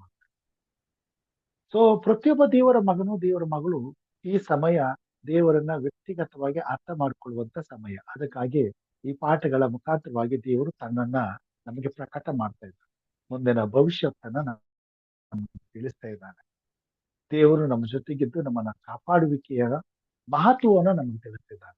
ಸಮಯ ಸಂದರ್ಭ ಬಂದಾಗ ನಾವೆಲ್ಲರೂ ಅಲ್ಲಿ ಅವರಂತೆ ವಿರೋಧವನ್ನು ವ್ಯಕ್ತಪಡಿಸದೆ ದೇವರ ಚಿತ್ತಕ್ಕೆ ವಿಧೇಯರಾಗಬೇಕೆಂಬುದೇ, ಪರಿಸ್ಥಿತಿಗಳನ್ನ ಧೈರ್ಯದಿಂದ ಎದುರಿಸಿ ಕ್ರಿಸ್ತನಿಗಾಗಿ ಸಾಕ್ಷಿಗಳಾಗಿ ನಿಲ್ಲಬೇಕೆಂಬುದೇ ದೇವರ ಉದ್ದೇಶವಾಗಿದೆ. ಅದೇ ತಾನೇ ಈ ಪಾಠದಲ್ಲಿ ನಾವು ಕಲಿಯುವಂತರಾಗಿದ್ದೇವೆ. ದೇವರು ನಮ್ಮನ್ನು ಆಶೀರ್ವಾದ ಮಾಡಲಿ. ಅಂತ ಒಂದು ಆತ್ಮನ ಬಲದಿಂದ ದೇವರು ನಮ್ಮನ್ನು ತುಂಬಿಸಿ ತನ್ನ ಮಹಿಮೆಗಾಗಿ ತಿಳಿಸಿಕೊಳ್ಳಲಿ. ಇದು ನನ್ನ ಪ್ರಾರ್ಥನೆ ಆಗಿದೆ. ಈ ಸಮಯದಲ್ಲಿ ಪ್ರಾರ್ಥನೆ ವಿಜ್ಞಾಪನೆಗಳಿಗೆ ಹೋಗೋಣ. ಪ್ರಾರ್ಥನೆ ವಿಜ್ಞಾಪನೆಗಳಿದ್ರೆ ದಯಮಾಡಿ ತಿಳಿಸಬೇಕೆಂದ ಕೇಳ್ಕೊಳ್ತೇನೆ.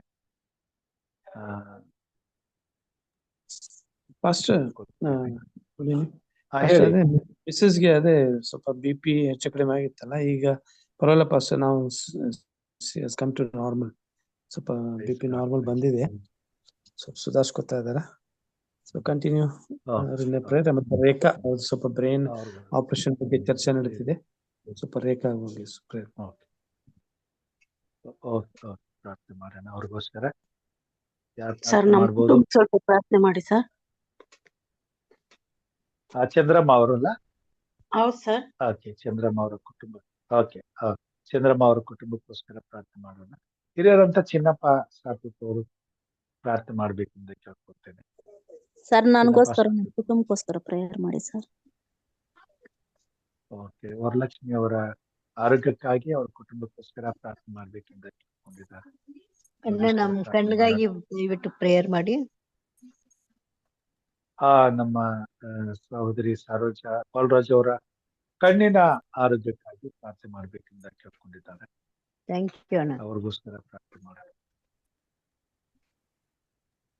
ಚಿನ್ನಪ್ಪ ಅವರಿದ್ದೀರಾ? ಪ್ರಾರ್ಥನೆ ಮಾಡಿ. ಯಾಕೋ ಬರ್ತಾ ಇದೆ.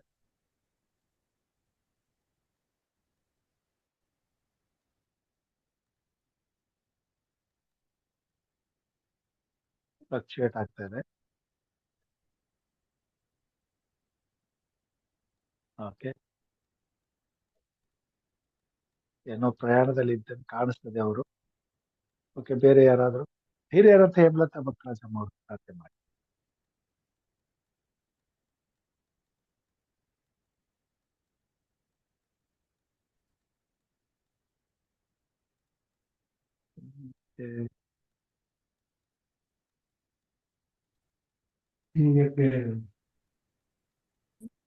ಪ್ರಾರ್ಥನೆ ಮಾಡೋಣ. ಓಕೆ,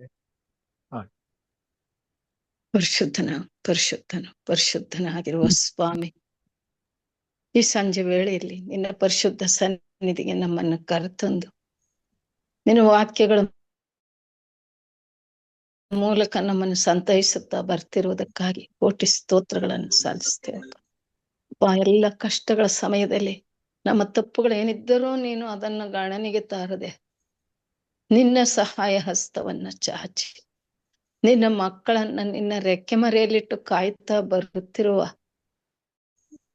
ಈ ಉದಾಹರಣೆಗಳ ಮೂಲಕ ನಮ್ಮ ಜೀವನ ಯಾತ್ರೆಯಲ್ಲಿ ಸ್ವಾಮಿ ನಮ್ಮನ್ನು ಕೂಡ ನೀನು ನಡೆಸುತ್ತ ಆತನಾಗಿದ್ದೆ ಎಂಬ ದೃಢ ವಿಶ್ವಾಸ ನಮ್ಮಲ್ಲಿ ಮೂಡುವಂತೆ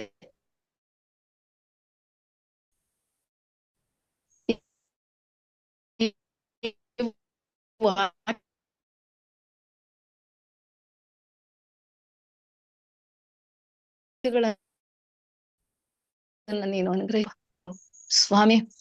ಬಂಡೆಯ ನೀರು ಯಾವ ರೀತಿಯಲ್ಲಿ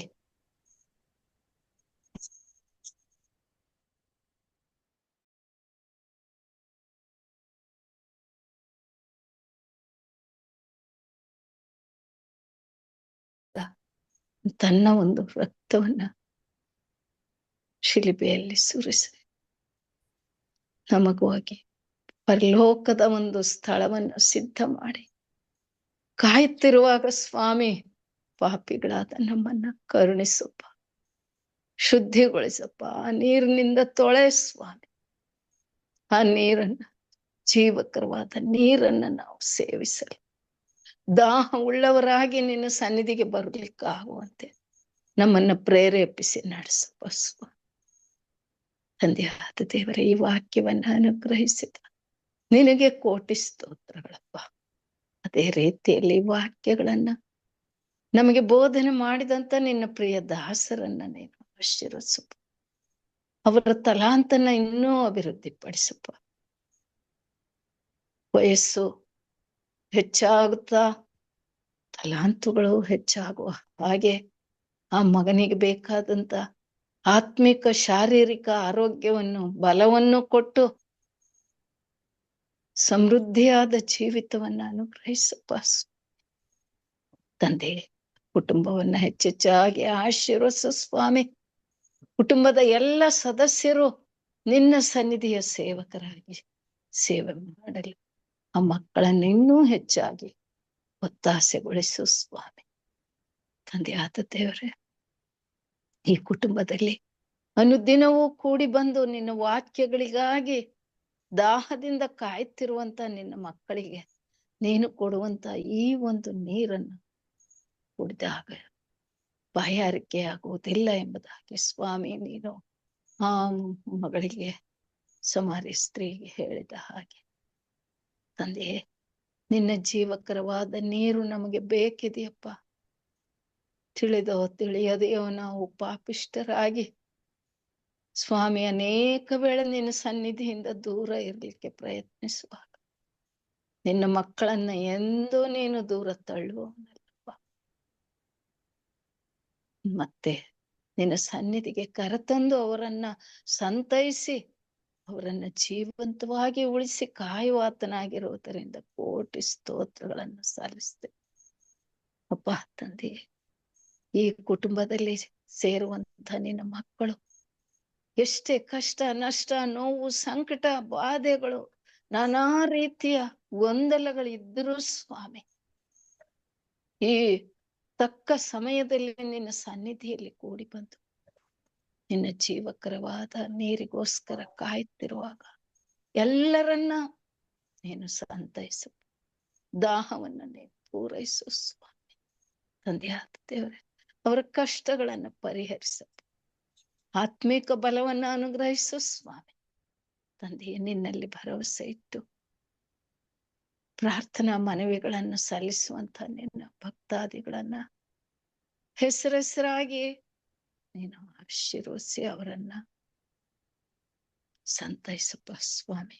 ತಂದೆಯಾದ ದೇವರೇ, ಸಹೋದರಿ ಲಲಿತಾ ಕೋಲ್ಕರ್ಗೋಸ್ಕರ ಪ್ರಾರ್ಥಿಸುತ್ತಾ ಬಂದಾಗ ಸ್ವಾಮಿ ನಿನ್ನ ಕನಿಕರವನ್ನ ತೋರಿಸಿ ಆ ಮಗಳಿಗೆ BP ಒಂದು ಸಮಸ್ಥಿತಿಗೆ ಬರ್ಲಿಕ್ಕೆ ಆಗುವಂತೆ ನಿನ್ನ ಕೃಪೆ ತೋರಿಸಿದ್ದೀಯಪ್ಪ.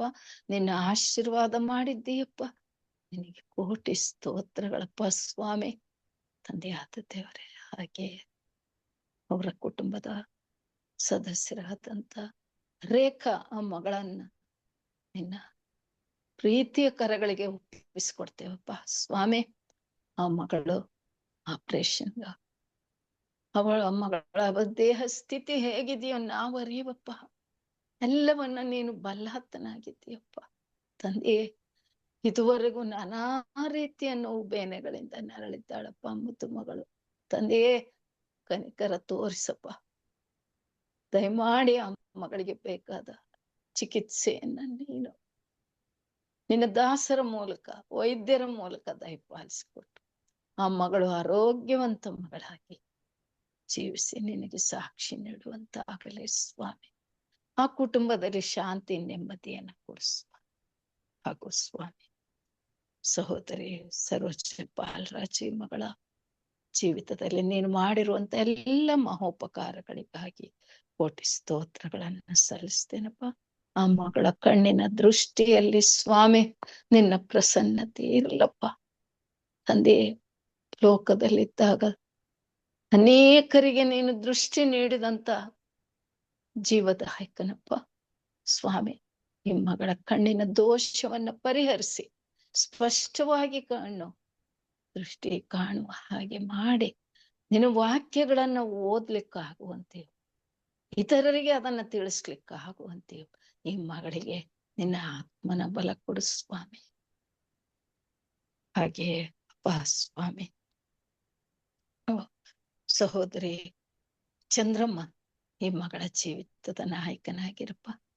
ಈ ಮುದ್ದು ಮಗಳು ಅನುದಿನವೂ ನಿನ್ನ ಸನ್ನಿಧಿಯಲ್ಲಿ ಕೂಡಿ ಬರುವಾಗ ಸ್ವಾಮಿ, ನಿನ್ನ ವಾಕ್ಯಕ್ಕಾಗಿ ಹಾರೈಸಿ ಬರುವಾಗ ಆ ಮಗಳಿಗೆ ಸಂತೃಪ್ತಿ ನೀಡಪ್ಪ. ಕುಟುಂಬದಲ್ಲಿ ಯಾವ ರೀತಿಯ ಕೊರತೆಗಳಿವೆಯೋ ನಮಗೆ ಗೊತ್ತಿಲ್ಲ ಸ್ವಾಮಿ. ಎಲ್ಲವನ್ನ ಪರಿಹರಿಸುವ ಆತನು ನೀನಾಗಿದ್ದೀಯಪ್ಪ. ನಂಬಿಕೆಯಿಂದ ಆ ಮಕ್ಕಳು ನಿನ್ನ ಸನ್ನಿಧಿಯಲ್ಲಿ ಬೇಡಿಕೆ ಇಟ್ಟಿರುವಾಗ ಆ ಬೇಡಿಕೆಯನ್ನ ಸ್ವಾಮಿ ನೀನು ಈಡೇರಿಸಬೇಕಾಗಿ ನಿನ್ನಲ್ಲಿ ಮೊರೆ ಇಡ್ತೇನೆ. ಅದೇ ರೀತಿ ಸಹೋದರಿ ವರಲಕ್ಷ್ಮಿ ಮುನೇಶ್ ಇವರಿಗೋಸ್ಕರ ಬೇಡ, ಆ ಕುಟುಂಬದ ಸಮಸ್ಯೆಯನ್ನು ಬಗೆಹರಿಸು.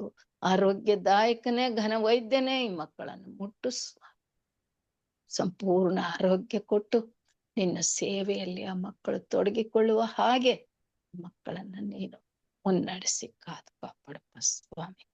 ಅದೇ ರೀತಿಯಲ್ಲಿ ಅಪ್ಪ ತಂದೆಯಾದ ದೇವ್ರೆ, ಸಹೋದರ ರವಿ ಬಳ್ಳಾರಿಗೋಸ್ಕರ ಬೇಡ್ಕೊಳ್ತೇನಪ್ಪ. ಆ ಮಗನ ಬೇಡಿಕೆಗಳು ಅನುದಿನವೂ ನಿನ್ನ ಸನ್ನಿಧಿಯಲ್ಲಿದೆ ಸ್ವಾಮಿ. ಆ ಒಂದು ಬೇಡಿಕೆಗಳನ್ನ ನೀನು ಈಡೇರಿಸಿ ಸ್ವಾಮಿ, ಆ ಮಗನಿಗೆ ಶಾಂತಿ ನೆಮ್ಮದಿಯನ್ನ ದಯಪಾಲಿಸ್ಬೇಕು ಸ್ವಾಮಿ. ಹಾಗೆ ಅಪ್ಪ ತಂದೆ, ಫಾಸ್ಟ್ರು ಸಾಲಮನ್ ಸರ್ ಅವರಿಗೋಸ್ಕರ ಬೇಡ್ತೇನಪ್ಪ. ಆ ಮಗನು ಅನಾರೋಗ್ಯದಿಂದಿದ್ದು ಜ್ವರದಿಂದ ಬಳಲ್ತಿದ್ರು ಸ್ವಾಮಿ. ಈಗ ಅವರ ಸ್ಥಿತಿ ಹೇಗಿದೆಯೋ ಗೊತ್ತಿಲ್ಲ ಸ್ವಾಮಿ, ನೀನು ಸ್ವಸ್ಥಪಡಿಸಿದ್ದೆ ಎಂಬುದಾಗಿ ನಂಬಿದ್ದೇವೆ ಸ್ವಾಮಿ. ಇನ್ನೂ ಸಂಪೂರ್ಣ ಸ್ವಸ್ಥ ಚಿತ್ತತೆಯನ್ನು ಕೊಟ್ಟು ಸ್ವಾಮಿ, ಆ ಮಗನು ನಿನ್ನ ಸೇವೆಯಲ್ಲಿ ತನ್ನನ್ನು ತೊಡಗಿಸಿಕೊಳ್ಳುವ ಶಕ್ತಿಯನ್ನ ಕೊಡಪ್ಪ. ಅಪ್ಪ, ನೀನು ಆ ಕುಟುಂಬದಲ್ಲಿ ನೆಲೆಗೊಂಡಿದ್ದು ಅವರ ಸೇವೆಯಲ್ಲಿ ನಿನ್ನ ಕೃಪಾಶೀರ್ವಾದ ನೀಡು ಸ್ವಾಮಿ, ಆತ್ಮಿಕ ಬಲ ನೀಡು ಸ್ವಾಮಿ. ಹಾಗೆ ತಂದೆಯೇ, ಸಾಮ್ಯಲ್ ಕ್ರಿಸ್ಟಫರ್ ಈ ಮಗನನ್ನು ಕೂಡ ಆಶೀರ್ವದಿಸಪ್ಪ. ಆ ಮಗನ ಜೀವಿತದ ನಾಯಕನಾಗಿರೋ ಸ್ವಾಮಿ. ನಿನ್ನ ಸೇವಕನಾಗಿರುವಾಗ ಅನೇಕರಿಗೆ ನಿನ್ನ ವಾಕ್ಯಗಳನ್ನು ಹಂಚುವಾಗ ಈ ವಾಕ್ಯವು ಅನೇಕರ ಹೃದಯಗಳಲ್ಲಿ ಮುಟ್ಟಿ ಸ್ವಾಮಿ, ಆ ಆತ್ಮಗಳು ಪರಿವರ್ತನೆಗೊಳ್ಳುವಂತೆ ನೀನು ನಡೆಸಪ್ಪ ಸ್ವಾಮಿ. ಆ ಮಗನಿಗೆ ಬೇಕಾದ ಆರೋಗ್ಯ ಭಾಗ್ಯ ಕೊಡು. ಕುಟುಂಬದಲ್ಲಿ ಸ್ವಾಮಿ ನೀನೇ ನಿನ್ನ ಸ್ವರಗಳನ್ನ ಅನುಗ್ರಹಿಸಿ ನಡೆಸಿ ಕಾಪಾಡು ಸ್ವಾಮಿ. ಅದೇ ರೀತಿಯಲ್ಲಿ ಅಪ್ಪ ತಂದೆಯೇ, OPPOF 11 5 ಯಾರು ಎಂಬುದು ನಮ್ಗೆ ಗೊತ್ತಿಲ್ಲ ಸ್ವಾಮಿ. ಆದರೂ ಈ ನಂಬರ್ನಲ್ಲಿ ಇರುವಂತ ಹೆಸರನ್ನ ಅಪ್ಪ ತಂದೆಯೇ ನಿನ್ನ ಸನ್ನಿಧಿಗೆ ಒಪ್ಪಿಸ್ತೇನೆ. ಅವರ ಕಷ್ಟ ಸಂಕಟ ನೋವು ಏನಿದ್ದರೆ ಎಲ್ಲವನ್ನ ಬಗೆಹರಿಸಿ ಆ ಮಗನು ಸ್ವಾಮಿ ನಿನ್ನ ಸನ್ನಿಧಿಯ ಸೇವಕರಾಗಿ ಸೇವೆಯಲ್ಲಿ ಮುಂದುವರಿಯುವ ಸ್ವಾಮಿ. ಹಾಗೂ ತಂದೆಯಾದ ದೇವರೇ, ಈ ಸಹೋದರಿ ಗ್ರೇಸಿ ಈ ಮಗಳಿಗೋಸ್ಕರ ಬೇಡ್ಕೊಳ್ತೇನಪ್ಪ. ಈ ಮಗಳು ಕೂಡ ನಿನ್ನ ಸನ್ನಿಧಿಯಲ್ಲಿ ಅನುದಿನವೂ ಬಂದು ನಿನ್ನನ್ನ ಆರಾಧಿಸುವಾಗ ಸ್ವಾಮಿ, ಮಗಳಿಗೆ ಇನ್ನೂ ಹೆಚ್ಚಿನ ನಿನ್ನ ಆತ್ಮನ ಬಲ ಕೊಟ್ಟು ಆರೋಗ್ಯ ಭಾಗ್ಯವನ್ನು ಸಕಲ ಸಮೃದ್ಧಿಯನ್ನು ಕೊಟ್ಟು ನಡೆಸಿ ಕಾಪಾಡು ಸ್ವಾಮಿ. ಹಾಗೆಯೇ ತಂದೆಯೇ, ಈ ಸಹೋದರ ಚಿನ್ನಪ್ಪ ಸಾತ್ವಿಕರವರನ್ನ ನಿನ್ನ ಕೃಪೆಯುಳ್ಳ ಹಸ್ತಕ್ಕೆ ಒಪ್ಪಿಸ್ಕೊಡ್ತೇನಪ್ಪ. ಆ ಮಗನ ಜೀವಿತದ ನಾಯಕನಾಗಿರಪ್ಪ. ಆ ಮಗನು ನಾಯಕನಾಗಿ ತನ್ನ ಕರ್ತವ್ಯಗಳನ್ನ ನಿರ್ವಹಿಸುವ ಶಕ್ತಿಯನ್ನ ಕೊಡಪ್ಪ. ಆತ್ಮಿಕ ಬಲವನ್ನ ಕೊಟ್ಟು ನಡೆಸಿ ಕಾಪಾಡು ಸ್ವಾಮಿ. ಅದೇ ರೀತಿಯಲ್ಲಿ ಅಪ್ಪ ತಂದೆಯಾದ ದೇವರೇ, ಸಹೋದರಿ ಲೀಲಾ ಬಸವರಾಜ್ ಅವರಿಗೋಸ್ಕರವಾಗಿಯೂ ಮತ್ತು ಸಹೋದರಿ ರಾಜೇಶ್ವರಿ, ಶೈಲಾ, ಬೆಂಜಮಿನ್, ಮಾಲಾ, ಹೊಸಮನೆ, ಇನ್ನು ಅನೇಕರು ಸ್ವಾಮಿ ಈ ಒಂದು ಕುಟುಂಬದಲ್ಲಿ ಸೇರ್ಬೇಕಿದೆ ಸ್ವಾಮಿ. ಆ ಮಕ್ಕಳನ್ನ ಯಾವ ಕಾರಣಕ್ಕಾಗಿ ಬಂದಿಲ್ಲ ಎಂಬುದು ಗೊತ್ತಿಲ್ಲಪ್ಪ.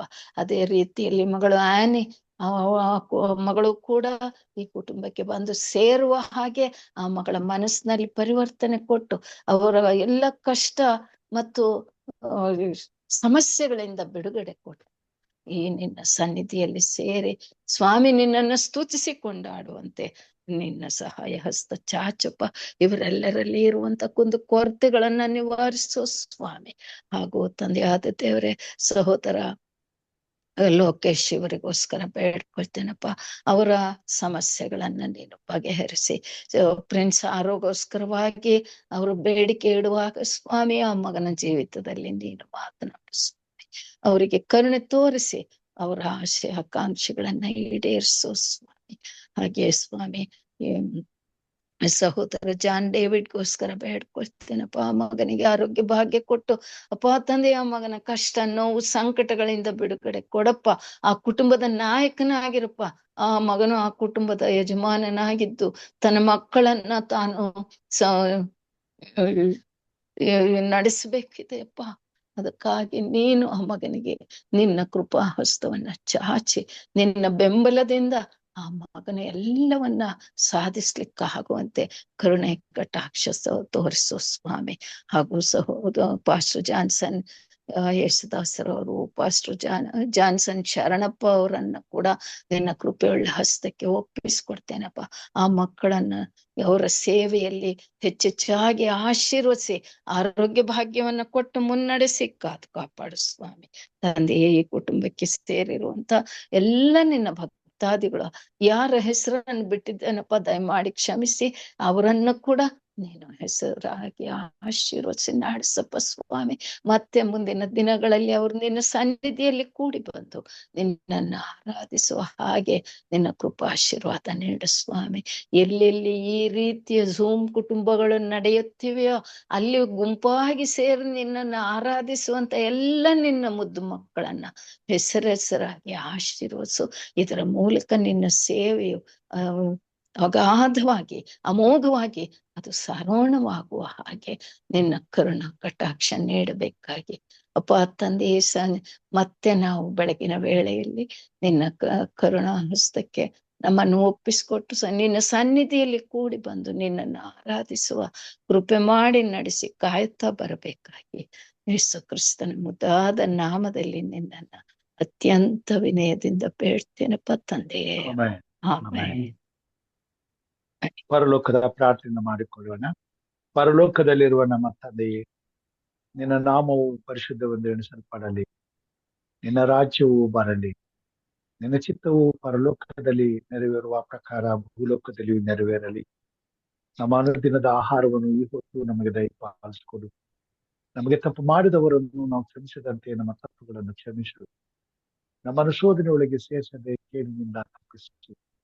ಯಾಕೆಂದರೆ ರಾಜ್ಯವು ಬಲವು ಮಹಿಮೆಯು ಸದಾ ಕಾಲ ನಿನ್ನದೇ ಸ್ವಾಮಿ. ಆಮೆನ್. ನಮ್ಮ ತಂದೆಯಾದ ದೇವರ ಪ್ರೀತಿಯು, ನಮ್ಮ ರಕ್ಷಕನಾದಂಥ ಯೇಸು ಕ್ರಿಸ್ತನ ಕೃಪೆಯು, ಪರಿಶುದ್ಧಾತ್ಮ ದೇವರ ಅನುನ್ನತಿಯು, ಐಕ್ಯತೆಯು, ಸಹವಾಸವು ಇಂದು ಎಂದು ಸದಾ ಕಾಲವು ಕೂಡಿ ಬಂದಿರುವಂತಹ ದೇವ ಮಂದಿಯ ಸಂಗಡ, ಅವರ ಕುಟುಂಬ, ಮಕ್ಕಳು, ಬಂಧು ಬಳಗದವರ ಸಂಗಡ ಹಾಗೂ ಸ್ವಾಮಿ ಪ್ರಾರ್ಥನೆ ವಿಜ್ಞಾಪನೆಗಳ ಸಂಗಡ, ಈ ದಿನ ಆರಾಧನೆ ಆರಂಭದ ಪ್ರಾರ್ಥನೆ ಮಾಡಿದಂತ ಹಿರಿಯರ ಸಂಗಡ, ವಿಶೇಷ ಗೀತೆ ಆಡಿದಂತ ಮಕ್ಕಳ ಸಂಗಡ, ವಿಶೇಷವಾಗಿ ಮುಕ್ತಾಯದ ಪ್ರಾರ್ಥನೆ ಮಾಡಿದಂತ ನಿನ್ನ ಭಕ್ತರ ಸಂಗಡ, ನಮ್ಮೆಲ್ಲರ ಸಂಗಡ ಇಂದು ಎಂದು ಸದಾ ಕಾಲ ನೆಲೆಯಾಗಿರ್ಲಿ ಸ್ವಾಮಿ. ಆಮೆನ್. ಧನ್ಯವಾದಗಳು. ಈ ದಿನದ ಪಾಠದಲ್ಲಿ ಕೂಡಿ ಬಂದಂತ ನಮ್ಮೆಲ್ಲರಿಗೂ ಧನ್ಯವಾದಗಳನ್ನ ಸಲ್ಲಿಸ್ತೇನೆ. ಆರಂಭದ ಪ್ರಾರ್ಥನೆ ಮಾಡಿದಂತ ಹಿರಿಯರಿಗೂ, ವಿಶೇಷ ಗೀತೆಯನ್ನು ಹಾಡದಂತ ಸಹೋದರಿ ವರಲಕ್ಷ್ಮಿ ಅವರಿಗೂ, ಮತ್ತು ಮುಕ್ತಾಯದ ಪ್ರಾರ್ಥನೆ ಮಾಡಿದಂತ ಹಿರಿಯರಂತ ಹೇಮಲತಾ ಭಕ್ತರಾಜಮ್ಮ ಅವ್ರಿಗೂ ವಂದನೆಗಳನ್ನ ಸಲ್ಲಿಸ್ತೇನೆ. ಕರ್ತನು ಈ ರಾತ್ರಿ ನಮ್ಮನ್ನು ಆಶೀರ್ವಾದ ಮಾಡಲಿ, ಆರೋಗ್ಯದಿಂದ ತುಂಬಿಸಲಿ, ಕ್ಷೇಮಗಳನ್ನು ದಯಪಾಲಿಸಿ, ಸುಖ ನಿದ್ರೆಯನ್ನು ಅನುಗ್ರಹಿಸಿ, ಬೆಳಿಗ್ಗೆ ಹರ್ಷದಿಂದ ಆತನ ಕೃಪಾಸನ್ನಿಧಾನಕ್ಕೆ ಕೂಡಿ ಬರುವಾಗೆ ಕರ್ತನ ನಮ್ಮನ್ನು ನಡೆಸಲಿ ಎಂಬುದಾಗಿ ಪ್ರಾರ್ಥಿಸುತ್ತಾ ಎಲ್ಲರಿಗೂ ಈ ರಾತ್ರಿಯ ಶುಭಾಶಯಗಳನ್ನು ಕೋರ್ತೇನೆ. ಕರ್ತನ ಕೃಪೆ ನಮ್ಮೆಲ್ಲರ ಸಂಗಡ ಇರಲಿ. ಆಮೇಲೆ ಥ್ಯಾಂಕ್ ಯು ಆಂಟಿ ಪ್ರೇಯರ್ಗೆ. Thank you. ಥ್ಯಾಂಕ್ ಯು ಮಾ. ಥ್ಯಾಂಕ್ ಯು ಮಾ.